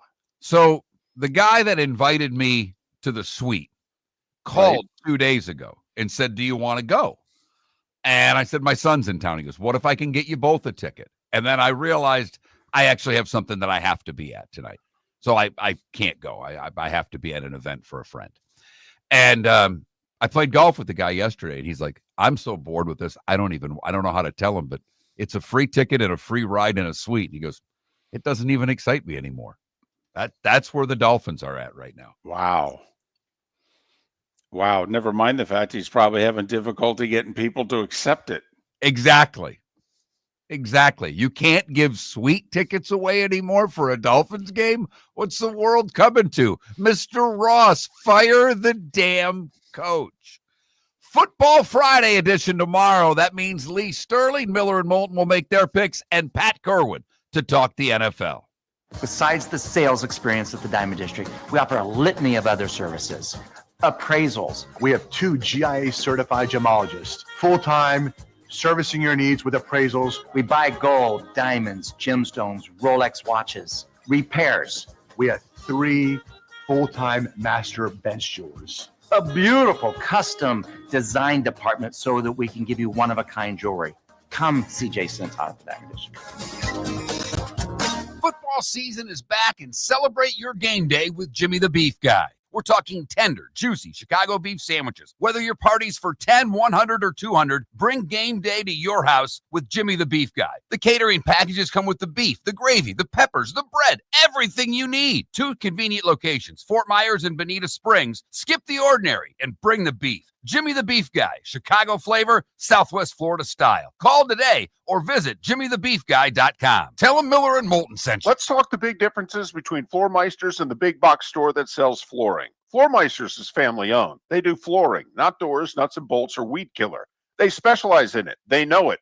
Floor Meisters backs their installer, so if there's ever an issue, good chance the boss, TJ, will come out and make it right. Floor Meisters prices beat the box stores every day of the week. When you think flooring, think Floor Meisters in Naples. FloorMeisters.com. Real people, real prices, real quality selection. The Floor Meisters, just keeping it real. American Paint Supplies, for nearly 30 years, is your one-stop shop for all your coating needs. If you are a designer, a contractor, a professional painter, or a weekend warrior, American Paint Supplies is the place where experts go to get expert solutions. At 6100 Shirley Street in Naples off of Pine Ridge, American Paint Supplies delivers the best solutions with the best products with the best support. Meet Gene and his team today at American Paint Supplies. Call 239-566-2700. That's 566-2700 or online at AmericanPaintSupplies.net. This year during Thanksgiving week, Fort Myers takes the national stage, hosting not one but 2 elite women's college basketball tournaments, the Fort Myers Tip-Off and Coconut Hoops, both featuring Power 4 teams and nationally ranked programs. Few places in the country can showcase this level of talent. We're proud that Fort Myers is one of them. Don't miss your chance. For tickets, go to visitfortmyers.com/basketball. Lee County, building a better community through business, sports, and tourism. Your roof is your home's first line of defense. At Pelican Roofing of Florida, Ronnie John and their team bring years of experience to protect what matters most, your family and your business. From residential repairs to large-scale commercial roofing, we deliver honest work, fair pricing, and quality you can trust. An upgrade on your roof can lower your insurance costs. Don't wait for a leak to turn into a disaster. Call the experts at Pelican Roofing today. 1-866-9-PELICAN. That's 1-866-9-PELICAN. Online at PelicanRoofingCompany.com. CCC 13325. This is Miller and Moulton.